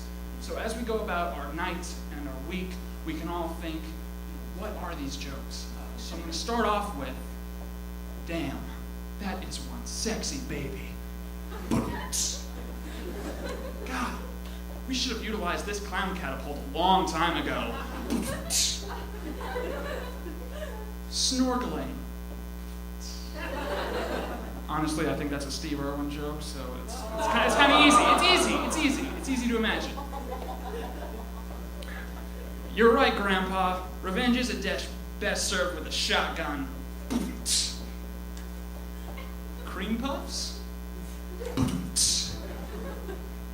lastly, perhaps the most difficult question to imagine, the most difficult joke to imagine.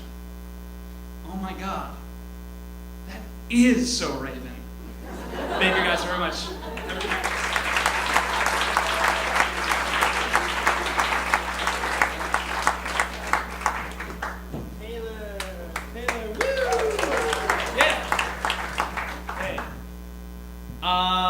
The next performer would like us all to remember that platypi lay eggs.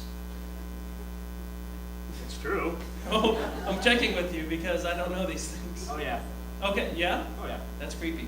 Anyway, and he's a software engineer. He's from the lost city of Atlantic, Iowa. Please welcome Christopher Tedford, everybody. Woo!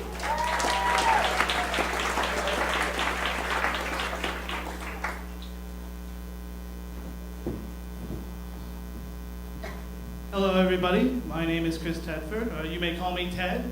I do VEISHEA Says I'm Funny for the same reason everybody else does VEISHEA Says I'm Funny.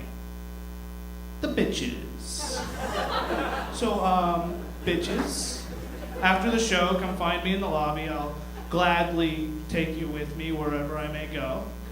I'm single, in case you didn't know. I was expecting more shock. Oh well.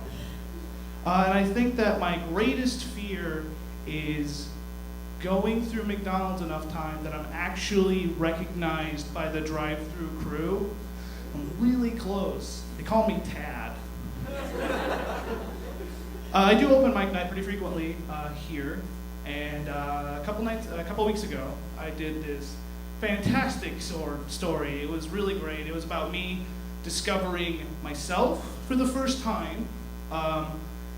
It's a really fun story. It's like action-filled. It's got suspense. It's a love story between me and myself. We're still together. It's really exciting. And I come off, and this lady comes up to me, and she's like, "Your story really offended me."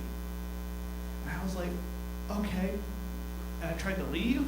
She's like, No, you don't understand. You can never do that story again. It's too offensive."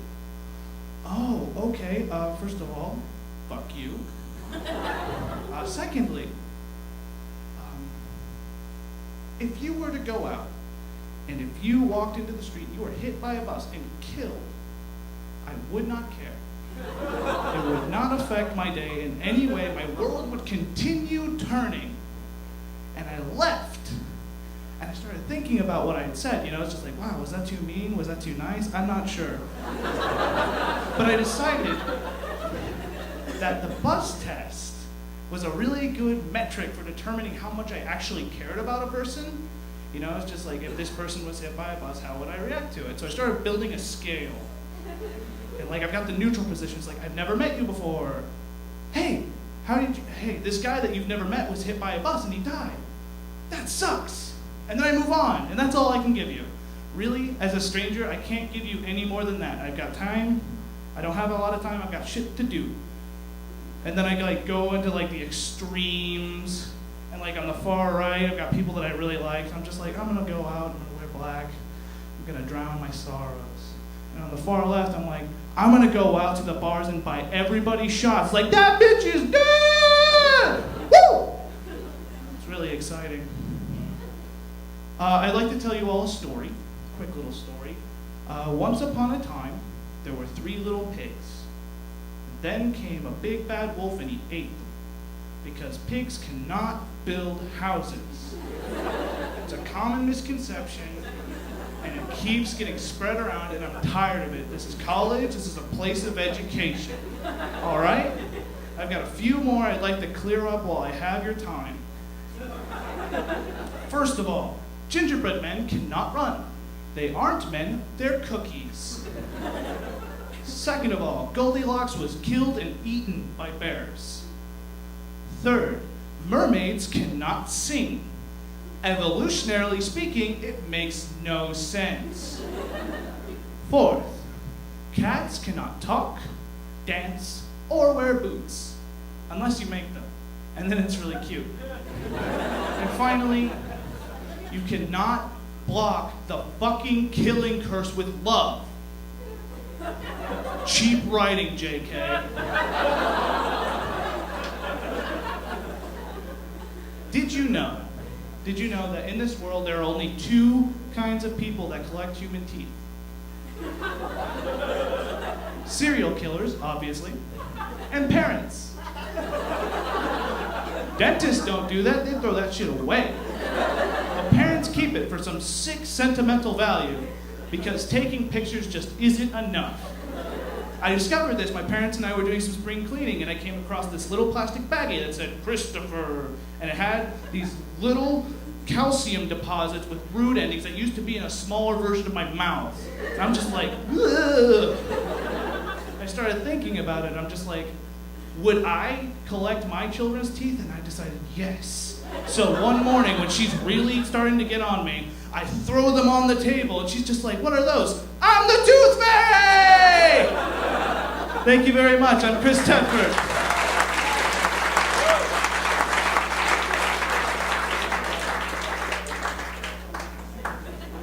Well, just hand it on. Okay. This is how you put it back in. Look. Okay. Got it? All right. Get it more back. You did it. Just so you know, Adam, using his scale, if you got hit by a bus, I'd be really sad. I would be. It's one of those things you wish you could reciprocate. Anyway, that's one friendship down. Coming up next to the stage is a kinesiology and advertising major. It is Tom, mashed potatoes and gravy.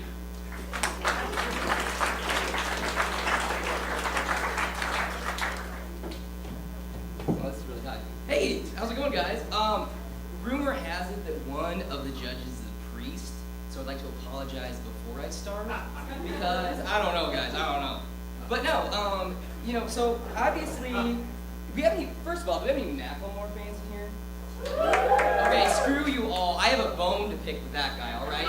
Because I shop at the thrift shop, not because it's cool, but because I'm broke as hell, all right?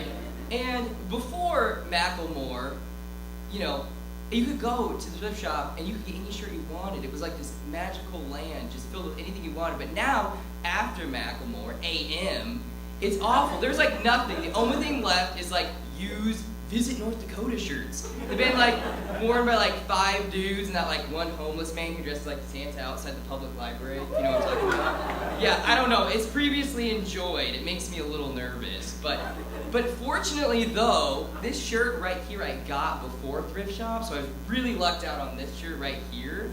I mean, I did fight off the entire cast of Saved by the Bell to get it. So, I don't know. I love this shirt though. It's got a lot of weird like colors and patterns going on. Like, I don't really know what color this is. I call it orange. I'm sure this girl up here is probably like, that's salmon, guys. But that's because she's a girl. Like, okay, so guys, I'm Roy G. Biv. I've got 7 colors that I know, right? So this is orange-ish, right? But girls have like 150 colors in their ammo to talk about. Am I right? No, so the other day I was walking to class with this girl, and I was like, man, that blue shirt makes that girl's boobs look great. And she's like, first of all, gross. And second of all, that is totally aquamarine. I'm like, I don't know what that means. It's blue, okay? No, I don't know. It's weird how that works, but, you know. But I would really like to talk about a really serious subject, yoga pants, right? Now, before I go on, I'd like to just give a quick disclosure. I like yoga pants just as much as the next guy, right? Cute girls walk by with some nice assets, you know? I'm not gonna complain. However, yoga pants aren't for everyone. There's some girls where your pants are yoga, but your ass is pizza, okay? I'm just saying, know your body. There's nothing wrong with it, but just know thyself, all right? But the thing that really trips me up about the yoga pants is when girls complain they're cold and they're wearing yoga pants. I'm like, of course you are cold. You're not wearing pants, okay? And then the part that I like best is like, oh, I'm just gonna put another sweatshirt on, you know? Just bundle up with layers. And I don't know what that means either, but they end up just looking like Big Bird, you know? They've got like 7 layers on top and no pants and are really confused about why it's cold. I'm like, really? Come on, all right? So, I don't know, but to be honest, I've had a really weird day, and the fact that I'm standing up here just makes it even weirder, but I've been getting like some really weird compliments today, so as you can tell, I got like my fresh cut, I just got back from the barbershop, and he started touching my hair, and he's like, your hair feels ethnic. I'm like, ethnic? What? I'm like, what? He's like, it tastes like, well, not taste, whoa. That's a weird barber, right? I don't know. He's like, it feels like wealth hair. I was like, whoa, what did you just say? I don't know. But yeah, and then my other compliment is I've got this really cool lesbian friend, and she told me today that I had nice pecs. And she really likes boobs, and I'm like, does that mean I have boobs? I'm scared. I don't know. It's weird. It's a weird thing. But another weird story, though, that I saw in the news today is there's this town called Greenbrook in the beautiful Appalachian, West Virginia. And apparently they're like, it's this haven for people who think they're allergic to cell phones because they can't have cell phones there.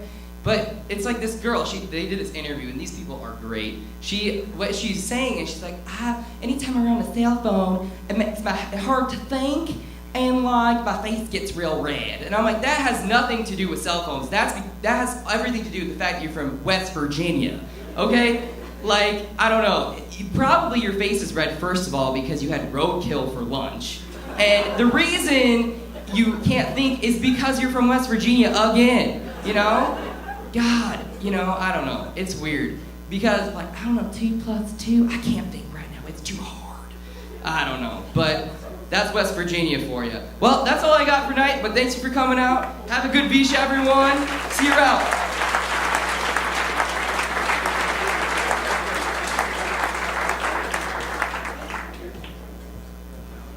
That's why I don't wear yoga pants. That's the reason. I'm sorry. Feelings. And you're ruining them. Oi! Oi? I don't know. I was gonna do another British bit, but I'm just not feeling it. We wasted it already. Yeah. Well, we've already introduced him once, but now he's here in order, I guess. And give it up for James Hitching Tails.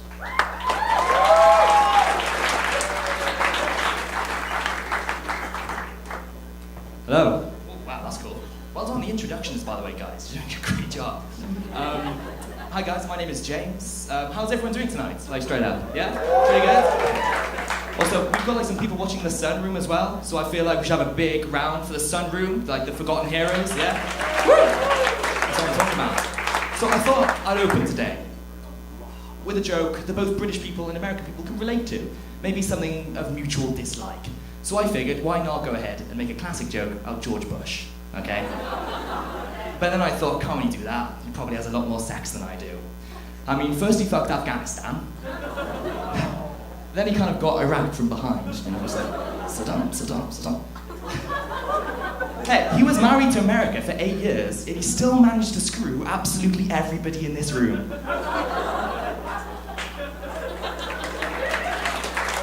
Thank you. Did you know that when George Bush was president of the United States, when he was the most powerful man in the world, his hobby was painting dogs? Literally painting dogs. Barack Obama plays one round of golf too many, and he's a communist.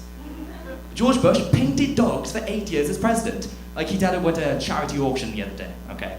And the 3 best sellers were one of a golden retriever, one of a Great Dane, and one of Hillary Clinton.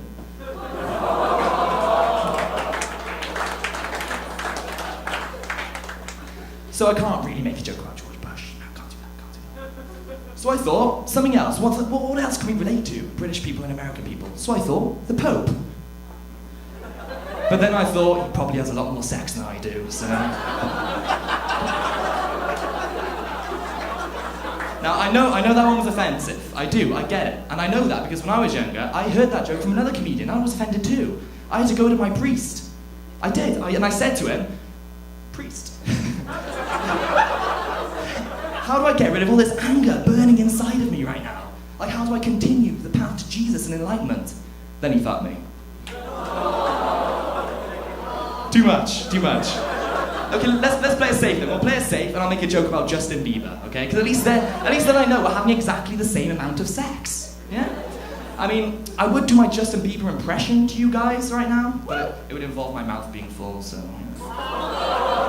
Which, ironically, is the exact opposite of my Mahatma Gandhi impression.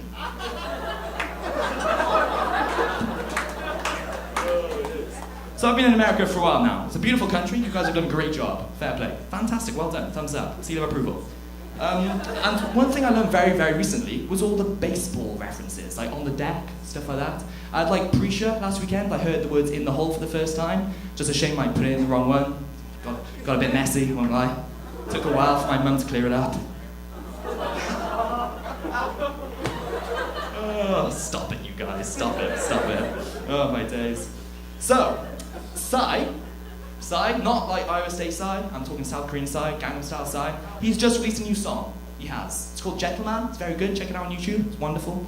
Very musical. Lots of bass. Filthy bass. A little bit of filthy bass. And one thing that I found ironic about this was that Psy releases this song just as North Korea decide they want to bomb the shit out of South Korea. But that makes me feel good about myself because America is safe from a nuclear threat so long as Taylor Swift stays single. Yeah? And now, there is only one person in the world that I actually prefer to Psy, honestly. And I think we can all agree when I say it, it's Emma Watson.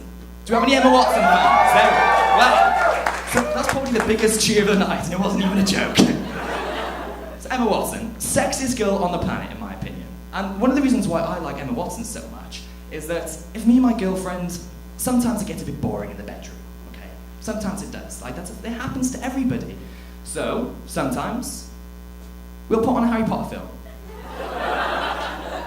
We will. I mean, I'm more of a Sorcerer's Stone kind of guy, but she's more of a Chamber of Secrets kind of girl. It's cyclical. We started off talking about George Bush, now we're talking about Emma Watson's Bush. Okay? But anyway, I love Emma Watson a lot. I do. And I invite all of you to introduce the Harry Potter films into your sexual experiences in the bedroom. Do it. Because, one thing's for sure, it will add a whole new meaning to the words swish and flick. I'll leave you with two words. Wingardium Leviosa. Thank you. My name is James. It's been an absolute pleasure, you guys. I'm sure you've been a fantastic audience tonight, and enjoy the rest of the show. Thank you.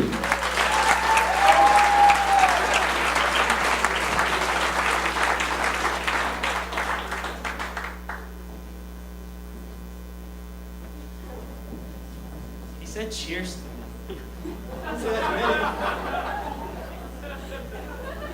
I wept a little. It said it was British, but I wasn't ready. Up next we have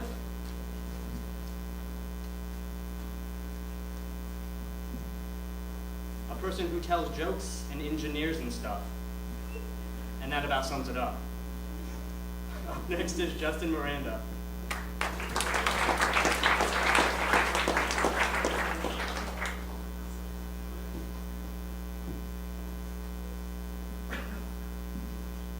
Oh, how are you doing today? Okay, no, I don't actually talk like that, but I felt bad falling off the guy who could read a dictionary and you'd still like him.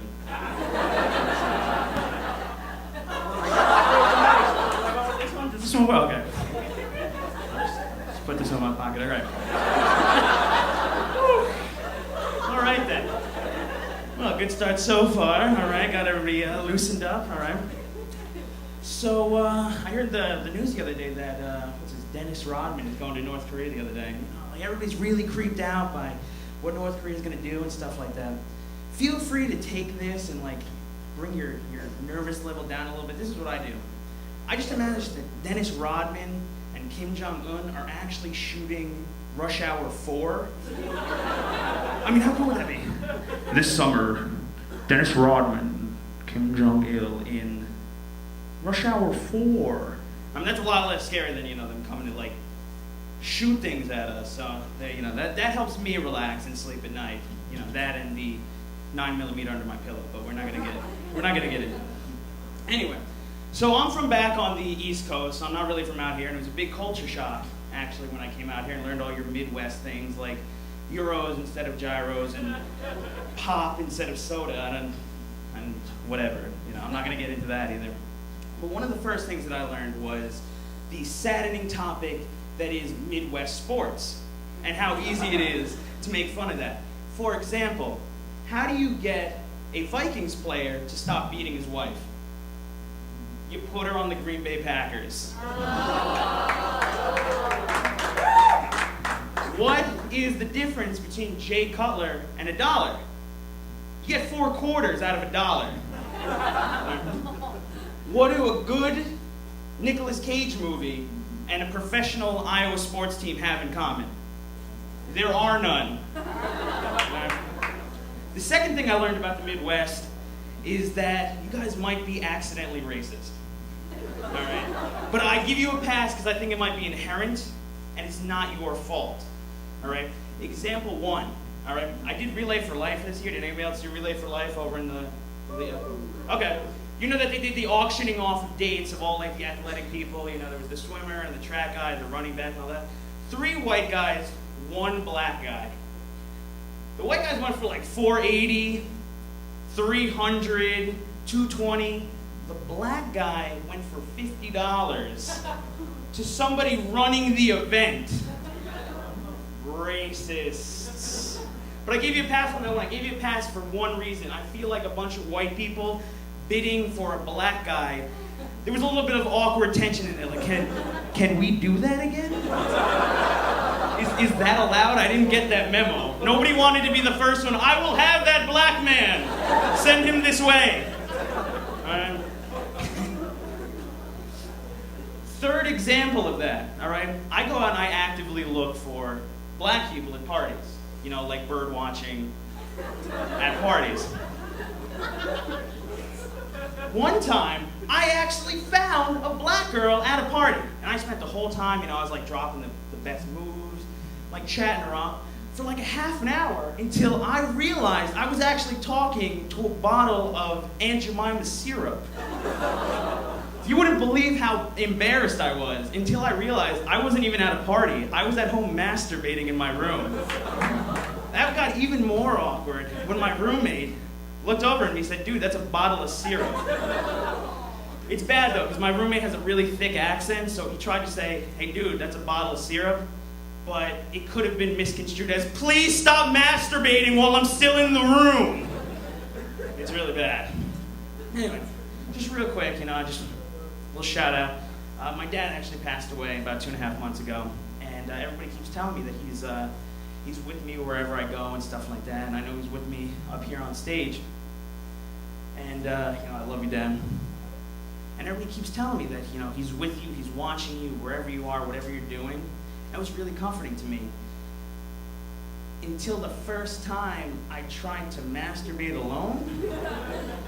Then I got my mom's voice in my head with my dad watching over my shoulder, jacking off to a bottle of syrup. Those are none of the things that you want in a masturbation session. All right, thank you guys very much. You've been great. Have a good night.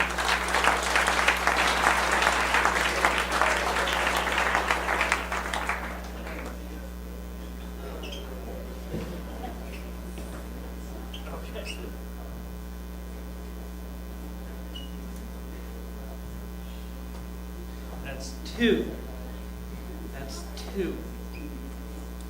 Okay. The next performer coming to the stage is a performing arts major whose paleness is only outdone by his lankiness. He's 20. I said that. Well, his name's Ethan Peterson.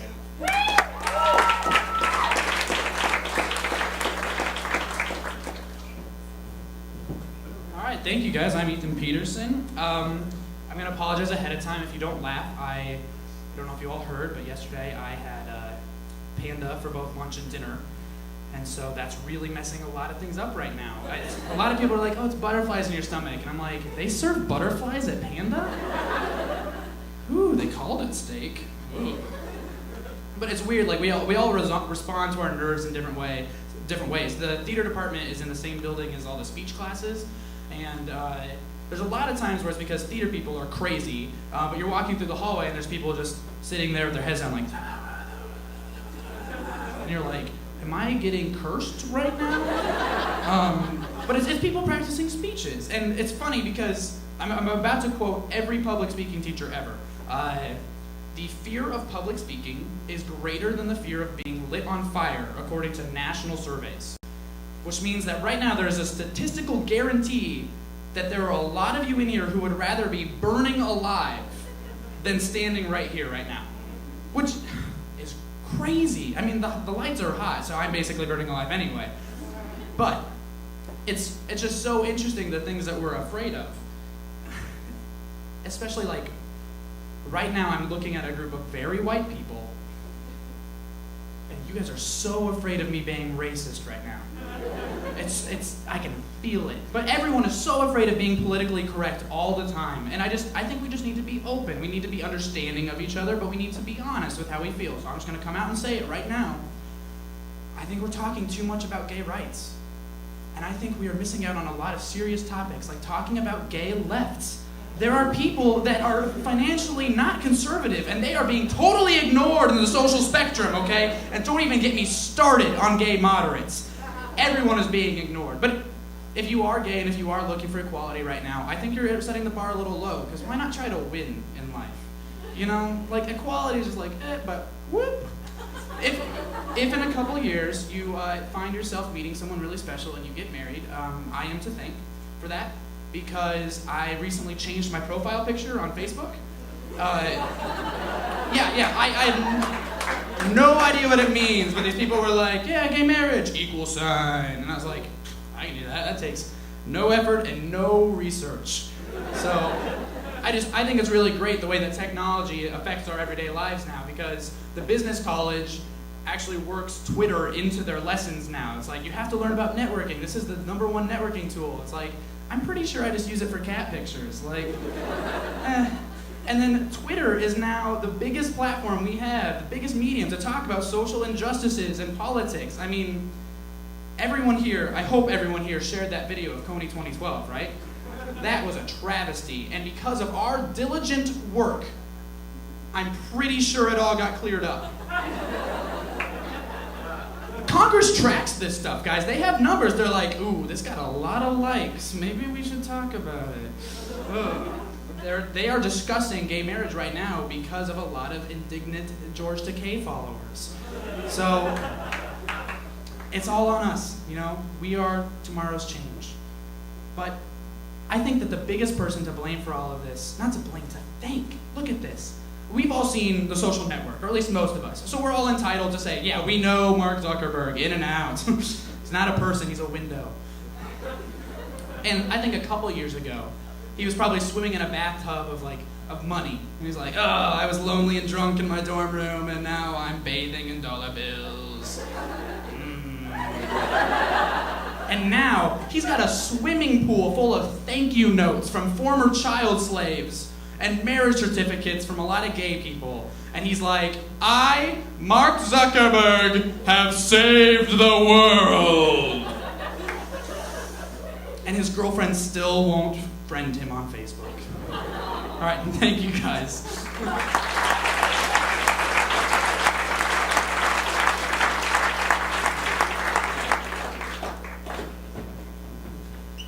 Ethan Peterson, everyone. Peterson, yeah. as lanky as I thought. Yeah, we definitely talked up the lankiness. We talked up the lankiness a little bit too You much. sold that too hard. Too hard. I admit that. Yep. Our My next fault. one is another history major. Another history major. Another history. Fantastic. At the age of 21, hometown Ames, so that's Homeboy. Interesting fact is he learned to tie his shoes when he was only 10. I said twos, I meant shoes. I still don't know. Velcro. His name is Marcus Kiter. Mark.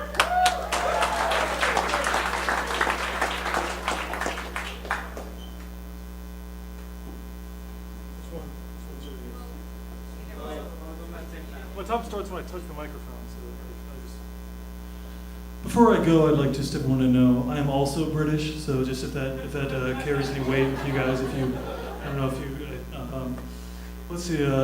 Last week was Greek week. Any Greeks in here? Sororities, fraternities? That's not a woo. Come on, I want to hear you. Like, sororities? Yeah, I was gonna join the Greek system, but screw this. I'm not peppy enough. I don't have this endless supply of positive energy you guys just push out all day long. Like I've been thinking recently. Sororities and fraternities are kind of the Mormons of college. You know what I mean? I will elaborate. 3 reasons why I say that. 1, you're all astonishingly good looking, I'll be honest. Yeah, the guys too, why not? Bring them all in, everybody's cool.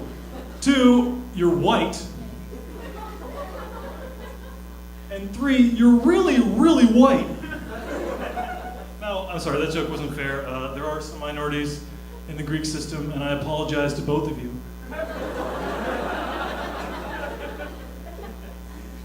Let's see, any underage drinking going on tonight? Anyone consuming a little bit? Oh, yes, officer, they're right over here, right in the front row. You gotta be careful with that, though. I got an underage ticket last year, underage drinking. It's pretty shitty. Not because it happened, but because the cop that ticketed me was riding a bicycle. Oh, you've seen him, have you? Yeah. And it was super embarrassing the whole time. He was like, "Son, you better cooperate, or I'm gonna take your ass to jail." I was like, "On what? You don't have a tandem bike." Let's see what else my hand says. Sit hat. What does that mean? Oh yeah. See you guy. This guy has a backwards baseball cap. Can I ask you a question? Why stop at the hat? You should wear all your clothes backwards. Right down to the undies. Just go for it, man. Just go bold. So, anybody in here have student loans? Come on, student loans. They're the worst, aren't they? They're the worst. I mean, I don't have any, but from what I've been told, they're bad. Yeah, bad. Yeah, see, I didn't have student loans because, unlike you people, I actually worked hard in high school. Oh, yes, I did. Seriously, guys, I worked so hard that I was selected to have rich white parents that pay for everything. It's awesome. I am so hardworking. So what else? Can't call people retarded anymore. Ooh, I know, it's bad. What bugs me is, that's a clinical term. Like that's not just an insult. People are my cousin is mentally retarded, and he will not admit to it. He insists on being called an ag major.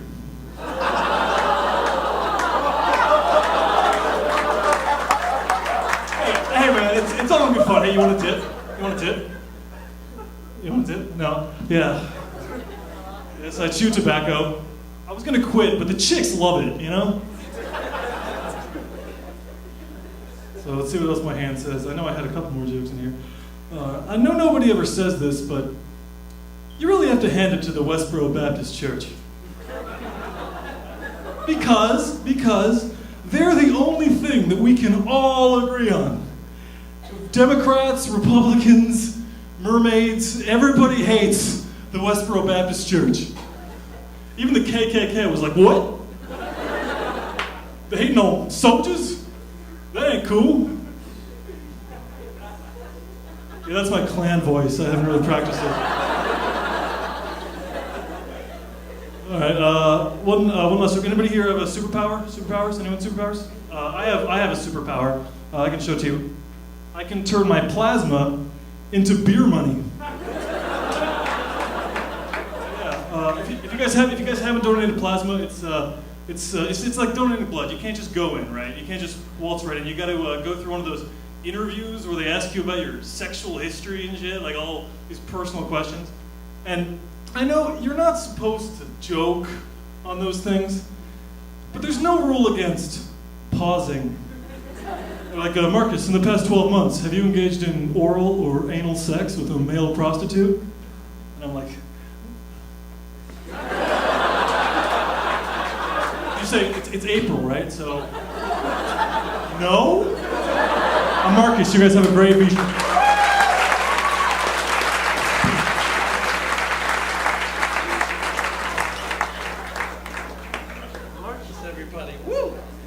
Okay, everyone, our time is coming to an end. We are down to our last performer. This is it. This is the finale. What do you want me to do? Can you decipher that toilet code that you wrote for us? There's major? Yeah, that will. Yeah, journalism No. is journalism. Oh, is it? Okay. Mass communication is mass communication. I didn't get that. 21 is his age. Okay. Everyone, please welcome Dan Cole.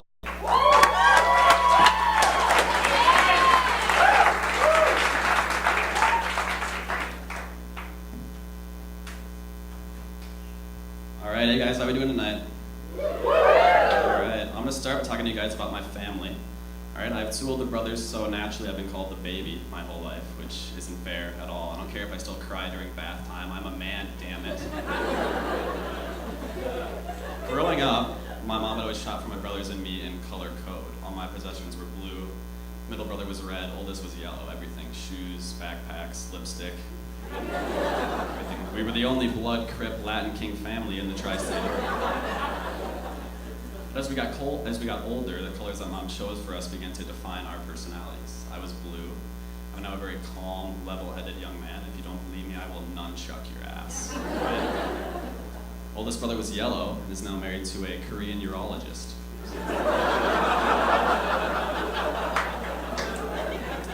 Middle brother was red. Guy still believes that he is Elmo, which keeps asking people to tickle him. He's under house arrest now, actually, because of that. But Mom kind of dropped the ball on that one. We had a pretty normal childhood, though, all the way up through high school. I wore a retainer in high school, which ended up retaining my virginity more so than anything else. Unadvertised side effect right there. It's not that I have a hard time finding girls, it's just getting girls to find me believable as a real human being. That's the part. See, I'm what people call a social moth, and that I love meeting new people, but only at night and only in a horrifying way.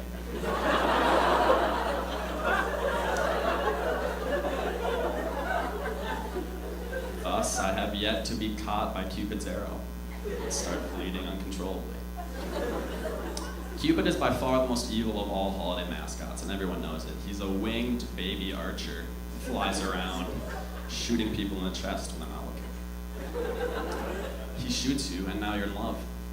Except there's one thing love feels like, it's slow death. We all know that, right? I'm still waiting on that feeling. My uncle felt it once, but the medical world called it a stroke. Now he'll never love again, so. Yikes. Some pretty big news was announced just a couple weeks ago. I'm sure you guys have heard this. Former pop music phenom Aaron Carter is coming here in October. Who's got tickets to Aaron? Yeah? Cool. Nice. He's 25 years old now.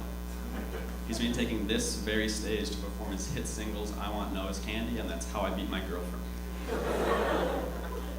Pretty sweet. Should be a happy Halloween. Happier than last year, at least. Last year for Halloween, I was Ellen DeGeneres. That's not the joke. There's more to this bit than just me looking like a lesbian. I'm actually wearing my costume right now, which is... I'm always wearing my Ellen costume, which is the real thing. In grade school, I was a homeless person for Halloween for 4 consecutive years after my dad got laid off. It's a rough span for me. Have you guys noticed the less a person moves their arms when they walk, the more likely it is that that person probably just got done like stabbing someone to death with a ballpoint pen? Something like that. Seriously, tell me when I do this walk. Does it look like I just got done stabbing some people? Or like I own a hooded cape or spy gear or something? I wish. Spy gear was cool when we were younger, in like 2nd grade, and somebody brought spy gear to a party. That kid was the balls. Everyone loved that kid. I brought spy gear to a party last week and I got the shit kicked out of me. I don't understand. I was in the corner under a coffee table with my headset on, listening to a group of girls across the room talk about some creepy guy in the corner with his headset on. They told their boyfriends, and long story short, I got to sleep in a dumpster that night, which was a first for me. I'd never done that before, so YOLO, right? All right, my name is Dan Cole. You guys are awesome. Thank you.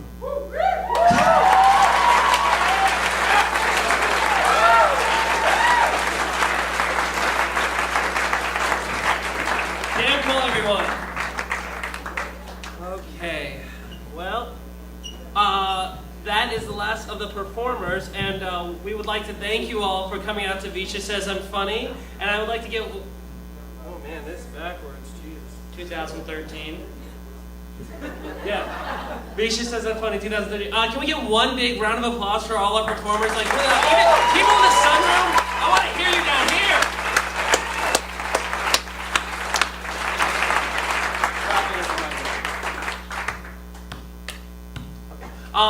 Unfortunately, we now have to wait for our esteemed judges to deliberate and provide to us an answer.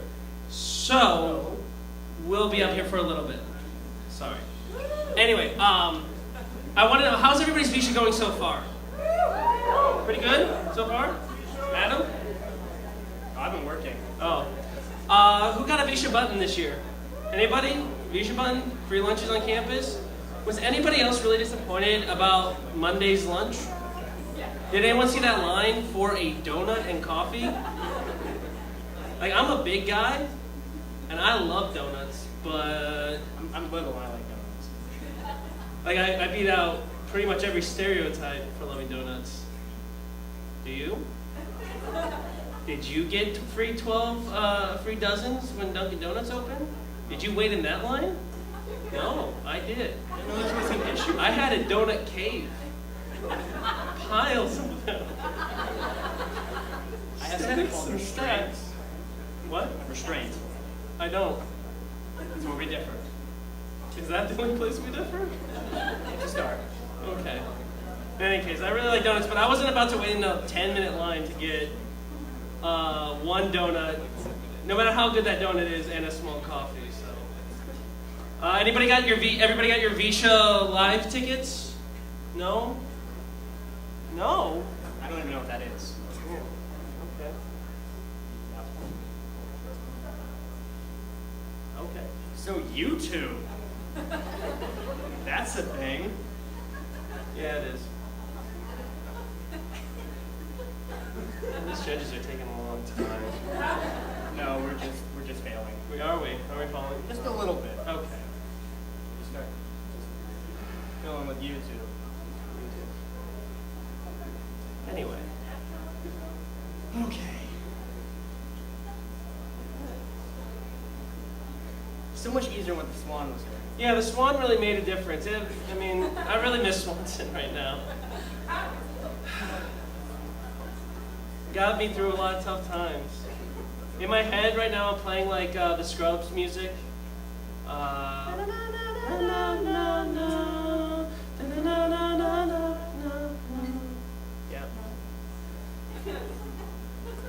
And me and Swanson are running through a field together. Anyway. Got any stories? I got some old stories from VEISHEA, but that's about it. I thought you were going to share. No, I'm not going to share those stories with these people. They're judging me enough already. It's true. It's true. Anyway, we about there? Yeah? No? I got jokes. Okay, Adam, go. What do you get when you put ducks in a box? What? A box of quackers. What's big red and eats rocks? What? A big red rock eater. That's right. These are from a book when I was a child. I just finished stringing them out through my life. I memorized the book. Do you have any others? Why do birds fly south? Why? Too far to walk. Yeah, another? Why did the baker go to jail? Why? Eat the eggs. Why do firemen wear suspenders? To keep their pants up. Okay. And it's fashionable. Okay. Do we finally have a decision?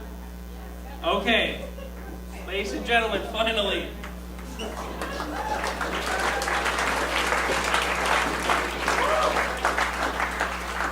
Hi, everybody. Okay, first we would like to say a big thank you for everyone for coming.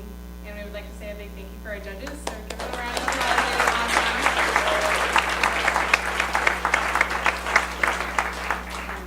Alright, yeah. First thing, if any of our winners are here, we would like you to hang around and come back up to the green room so we can do some final checking and give some details. So, in third place, we have Colton Sievers. If you're here, you can come on up too. Alright, and in second place, we have Avi Pott.